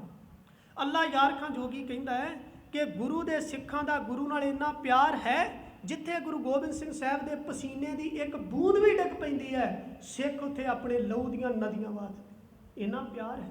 ਉਹ ਕਹਿੰਦਾ, ਦੇਖਾ ਜਿਸ घड़ी फर्श पे आली जनाब को, पागोशियों की पड़ गई हर शेखो शाब को, कदमों को चूमता था कोई सिख रकाब को, सितारों ने घेरा हुआ था महताब को, सतगुर यहाँ अपना पसीन गिराते थे, सिंह वहाँ पे अपना लहू तक बहाते थे। ਇਹ ਚਮਕੌਰ ਦੀ ਗੜੀ ਵਿੱਚ ਐਵੇਂ ਨਹੀਂ ਮੁਗਲਾਂ ਦੇ ਦੰਦ ਖੱਟੇ ਹੋ ਗਏ। ਗੁਰੂ ਤੋਂ ਆਪਣੇ ਖੂਨ ਦਾ ਇੱਕ ਇੱਕ ਕਤਰਾ ਡੋਲ ਦੇਣ ਵਾਲੇ ਸਿੱਖ ਗੁਰੂ ਦੇ ਨਾਲ ਸੀ। ਗੱਲੀ ਬਾਤੀ ਟਾਹਰਾ ਮਾਰਨ ਵਾਲੇ ਨਹੀਂ ਸਨ ਉੱਥੇ। ਇਹ ਪਿਆਰ ਸੀ। ਤੇ ਅਗਲਾ ਬਚਨ ਮੈਂ ਕਰਾਂ, ਗੁਰੂ ਸਿੱਖਾਂ ਨਾਲ ਪਿਆਰ ਕਿੰਨਾ ਕਰਦਾ। ਮੈਂ ਇੱਥੋਂ ਥੋੜੇ ਜਿਹੇ ਵਿਚਾਰ, ਆਪਾਂ ਸ਼ਬਦ ਦੀ ਵੀ ਕਰਨੀ ਹੈ, ਤੇ ਮੈਂ ਹੁਣ ਇੱਥੇ ਥੋੜਾ ਜਿਹਾ ਅੱਲਾ ਯਾਰ ਖਾਂ ਯੋਗੀ ਦੇ ਸ਼ੇਰਾਂ ਦੀ ਟੇਕ ਲੈਣੀ। ਜਦੋਂ 7 ਪੋਹ ਦੀ ਰਾਤ ਨੂੰ ਗੁਰੂ ਕਲਗੀਧਰ ਪਾਤਸ਼ਾਹ ਆਪਣੇ ਸਿੰਘਾਂ ਦੇ ਸਮੇਤ ਚਮਕੌਰ ਦੇ ਅੰਦਰ ਦਾਖਲ ਹੁੰਦੇ ਨੇ। ਇਹ ਆਪਾਂ ਇੱਕ ਪੱਖ ਤੇ ਵੇਖ ਲਿਆ ਵੀ ਸਿੰਘ ਕਿੰਨਾ ਪਿਆਰ ਕਰਦੇ ਸਿੱਖ ਗੁਰੂ ਨੂੰ। ਤੇ ਗੁਰੂ ਐਵੇਂ ਥੋੜੀ ਕਹਿ ਦਿੱਤਾ ਸੀ, ਇਹਨ ਪੁੱਤਰ ਨੇ ਕੇ ਸੀਸ ਪਰ, ਪੁੱਤਰ ਮੰਨਦੇ ਵੀ ਸਨ। ਚਮਕੌਰ ਦੇ ਅੰਦਰ ਦਾਖਲ ਹੁੰਦੇ ਨੇ ਤੇ ਚੇਤੇ ਰੱਖਿਓ, ਬਸਤਰ ਪਾਣੀ ਨਾਲ ਭਿੱਜੇ ਨੇ। 43 ਸਿੰਘ ਗੁਰੂ ਗੋਬਿੰਦ ਸਿੰਘ ਸਾਹਿਬ ਜੀ ਦੇ ਸਾਹਿਬਜ਼ਾਦੇ ਤੇ ਉਹਨਾਂ ਦੇ ਸਮੇਤ, ਕਿਸੇ ਵੀ ਸਿੰਘ ਦਾ ਜਿਸਮ ਫੱਟਾਂ ਤੋਂ ਰਹਿਤ ਨਹੀਂ। ਗੁਰੂ ਕਲਗੀਧਰ ਪਾਤਸ਼ਾਹ ਜੀ ਦੇ ਜਿਸਮ ਤੇ ਫੱਟ ਨੇ। ਕਈਆਂ ਦਿਨਾਂ ਦਾ ਉਨੀਂਦਰ ਹੈ ਤੇ ਕਈਆਂ ਦਿਨਾਂ ਦੀ ਭੁੱਖ ਹੈ ਪੇਟ ਵਿੱਚ। ਕੜਾਕੇ ਦੀ ਠੰਡ ਹੈ। ਅੰਦਰ ਪ੍ਰਵੇਸ਼ ਹੋਏ, ਦਬਾ ਦਬ ਗੜੀ ਦੇ ਮੋਰਚਿਆਂ ਨੂੰ ਸਿੰਘਾਂ ਨੇ ਘੋਖਿਆ, ਵਾਚਿਆ, ਦਰਵਾਜ਼ਾ ਬੰਦ ਕੀਤਾ। ਹੁਣ ਉਹ ਸਿੰਘਾਂ ਨੇ ਕੀ ਕੀਤਾ ਵੀ ਘੋੜਿਆਂ ਦੀਆਂ ਕਾਠੀਆਂ, ਉਹਨਾਂ ਥੱਲੇ ਚਾਦਰਾਂ ਲਾਈਆਂ ਤੇ ਚਾਦਰਾਂ ਲੈ ਕੇ ਇੱਕ ਕਮਰਾ ਸੀ ਜਿਹਦਾ ਦਰਵਾਜ਼ਾ ਕੋਈ ਨਹੀਂ ਸੀ ਗੜੀ ਵਿੱਚ, ਉਸ ਕਮਰੇ ਦੇ ਵਿੱਚ ਚਾਦਰਾਂ ਦਾ ਇੱਕ ਗਦੇਲਾ ਜਿਹਾ ਬਣਾ ਦਿੱਤਾ। ਗੁਰੂ ਗੋਬਿੰਦ ਸਿੰਘ ਸਾਹਿਬ ਅੱਜ ਸਾਹਿਬਜ਼ਾਦਿਆਂ ਵਾਸਤੇ ਵੱਖਰਾ ਵਿਛਾ ਦਿੱਤਾ। ਆਪ ਸਿੰਘ ਉਹ ਠੰਡੀ ਜਿਹੜੀ ਮਿੱਟੀ ਸੀ ਉਹਦੇ ਉੱਤੇ ਲੇਟ ਗਏ, ਘੋੜਿਆਂ ਦੀਆਂ ਕਾਠੀਆਂ ਲਾ ਕੇ ਉਹਨਾਂ ਦੇ ਸਰਾਣੇ ਬਣਾ ਲਏ, ਉਹਨਾਂ ਦੇ ਤਕੀਏ ਬਣਾ ਲਏ ਤੇ ਉਹਨਾਂ ਦੇ ਠੰਡੇ ਲੇਟ ਗਏ। ਤੇ ਅੱਲਾ ਯਾਰ ਖਾਂ ਜੋਗੀ ਲਿਖਦਾ ਵੀ ਗੁਰੂ ਗੋਬਿੰਦ ਸਿੰਘ ਸਾਹਿਬ ਜੀ ਜਾ ਕੇ ਜਦੋਂ ਉੱਥੇ ਬੈਠੇ ਨੇ ਤੇ ਵੇਖੋ ਇਬਾਦਤ, ਸਿਮਰਨ, परमात्मा ਦੇ ਨਾਲ ਪਿਆਰ। ਉਹ ਕਹਿੰਦਾ, ਲੇਟ ਗਏ ਖਾਕ पे कुछ जी पोश बिछा कर, पहरा लगे देने कई तलवार उठा कर, गोविंद भी शबबाश हुए खैमे में जाकर, देखा तो बैठे हैं गर्दन को झुकाकर, वाह गुरु है मुँह से निकलता, है तू ही तू मुँह से निकलता। परमात्मा ਨੂੰ ਇਸ ਮੁਸੀਬਤ ਦੀ ਘੜੀ ਵਿੱਚ ਵੀ ਉਲਾਂਭਾ ਨਹੀਂ ਦਿੱਤਾ। ਇੱਥੇ ਮੇਰੇ ਵਰਗਾ ਸਿੱਖ ਹੋਵੇ ਨਾ, ਅਰਦਾਸਾਂ ਕਰੇ ਪੂਰੀਆਂ ਹੁੰਦੀਆਂ ਜਾਣ, ਤੇ ਗੁਰੂ ਬੜਾ ਚੰਗਾ ਹੈ, ਗੁਰੂ ਬੜਾ ਸਮਰੱਥ ਹੈ। ਤੇ ਜੇ ਇੱਕ ਅਰਦਾਸ ਕਰੇ ਪੂਰੀ ਨਾ ਹੋਈ ਤੇ ਫਿਰ ਜੋਤਸ਼ੀਆਂ ਵੱਲ ਤੁਰ ਪੈਣਾ, ਫਿਰ ਸਿਆਣਿਆਂ ਮਲਾਣਿਆਂ ਵੱਲ ਤੁਰ ਪੈਣਾ ਵੀ ਗੁਰੂ ਦੇ ਕੋਲ ਤੇ ਕਲਾ ਹੀ ਨਹੀਂ, ਗੁਰੂ ਦੇ ਵੱਸ ਦੀ ਗੱਲ ਨਹੀਂ। ਇੱਥੇ ਪਰਿਵਾਰ ਵਿਛੜਿਆ, 2 ਮਾਸੂਮ ਪੁੱਤਰ ਵਿਛੜੇ ਨੇ, ਬਜ਼ੁਰਗ ਮਾਂ ਵਿਛੜੀ ਹੈ, 2 ਮਹਿਲ ਵਿਛੜੇ ਨੇ, ਪਰ ਇੱਥੇ ਚੇਤਾ ਨਹੀਂ ਕਰ ਰਿਹਾ ਉਹ ਸਿੰਘੋ ਮੇਰੇ ਪੁੱਤਰਾਂ ਦਾ ਕੀ ਹਾਲ ਹੋਵੇਗਾ। ਇਹ ਨਹੀਂ ਕਹਿ ਰਹੇ। ਵਾਹ ਗੁਰੂ ਹੈ ਮੂੰਹ ਸੇ ਨਿਕਲਤਾ, ਹੈ ਤੂੰ ਹੀ ਤੂੰ ਮੂੰਹ ਸੇ ਨਿਕਲਤਾ। ਇਹ ਇਬਾਦਤ ਹੈ ਸਾਡੇ ਅੰਦਰ, ਐਸੀ ਇਬਾਦਤ। ਸਾਡੇ ਕੋਲ ਤੇ ਬਹਾਨੇ ਬੜੇ ਨੇ। ਅੱਜ ਅੰਮ੍ਰਿਤ ਵੇਲੇ ਨਹੀਂ ਉੱਠਿਆ, ਉਹ ਜੀ ਰਾਤੀ ਬੁਖਾਰ ਹੋ ਗਿਆ ਸੀ। ਉਹ ਦੁੱਖ ਵੇਲੇ ਤੇ ਦਵਾਈ ਦੀ ਲੋੜ ਹੁੰਦੀ ਹੈ, ਤੰਦਰੁਸਤੀ ਵੇਲੇ ਤੇ ਸਰ ਜਾਂਦਾ ਹੈ। ਸੋ ਖੈਰ, ਪਰਮਾਤਮਾ ਦਾ ਸ਼ੁਕਰਾਨਾ ਕਿਵੇਂ ਕਰਦੇ ਨੇ? ਉਹ ਕਹਿੰਦੇ ਜਦੋਂ 1.5 ਘੜੀ ਰਾਤ ਬਤੀਤ ਹੋਈ ਤੇ ਇੱਕਦਮ ਅੱਖਾਂ ਖੁੱਲੀਆਂ, ਬਾਹਰ ਨਿਕਲੇ ਵੀ ਉਹ ਸਿੰਘ ਜ਼ਮੀਨ ਤੇ ਨਿਧਰੇ ਲੇਟੇ ਹੋਣ ਤੇ ਮੈਂ ਇਸ ਵਧੀਆ ਗਦੇਲੇ ਤੇ ਬੈਠਾ। ਨਿਕਲ ਆਏ ਬਾਹਰ।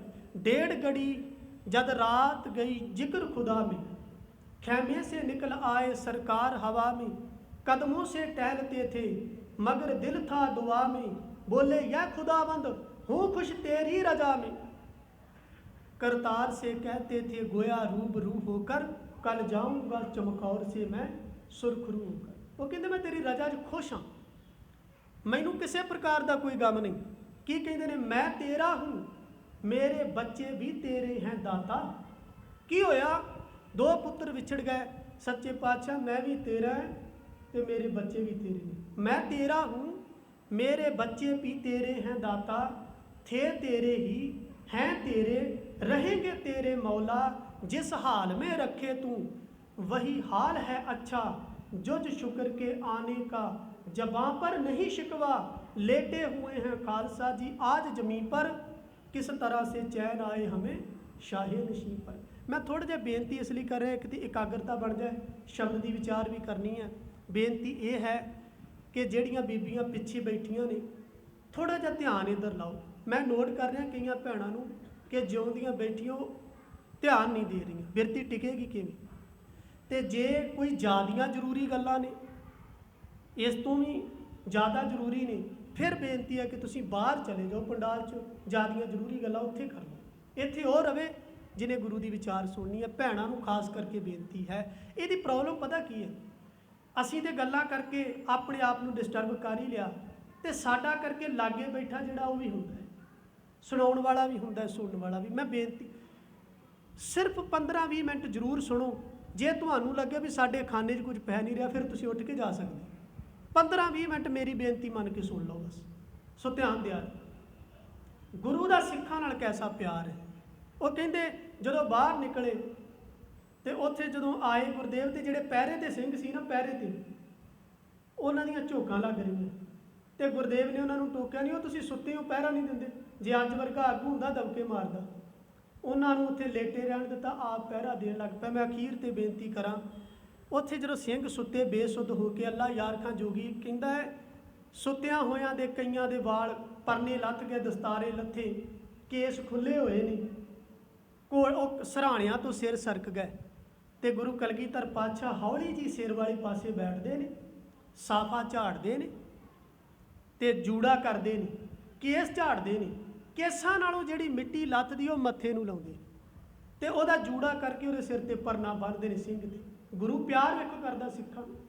अपने पुत्त एवें उसनूं कह दिता सी, इन पुत्र ने के सीस पर वार दिए सुत चार, वो जूड़े करते हैं। अल्लाह यार खां जोगी कहता है, वो जिहो जिहा अपने सेवकों प्रति मैं गुरु गोबिंद सिंह के अंदर प्यार वेख्या, मैं दुनिया के किसी पीर विच नहीं वेख्या। गल सच्चाई, साफे कभी सिंहों के उठाते थे जमी से, केस इसके जो झाड़े तो ली खाक उसी की जबी से, सर ठीक किए सर के हुए बालिश जी से, तरतीब दी हर चीज़ को ला ला के कहीं से, हाशा किसी मुर्शिद में जे इसार नहीं है, जे प्यार किसी पीर में जिनहार नहीं।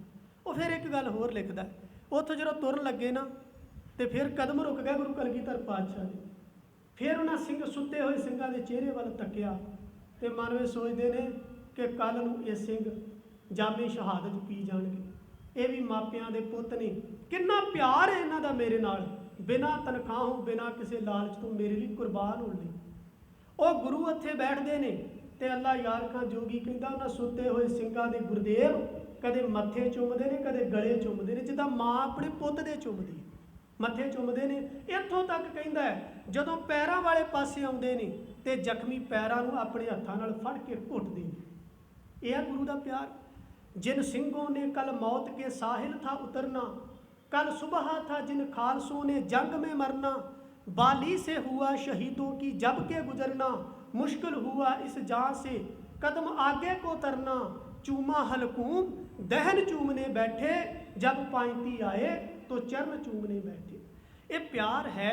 कहते फिर उन्होंने गुरदेव ने कले कले का सिर अपनी गोदी च भी रखा, तो गोदी च सिर रख के की कहते ने गुरु कलगीधर पातशाह, बोले साहिर सो ये होशियार ना होंगे। साहिर का अर्थ होंदा सवेरे, कहते कल सवेरे ये सूरमे नहीं होंगे। बोले साहिर सो ये होशियार ना होंगे, अब होके नींद से फिर बेदार ना होंगे। हुण जे सुते ने सवेरे जागणगे, पर कल नूं जिहड़ी नींद सौणगे ये दोबारा जागणगे नहीं।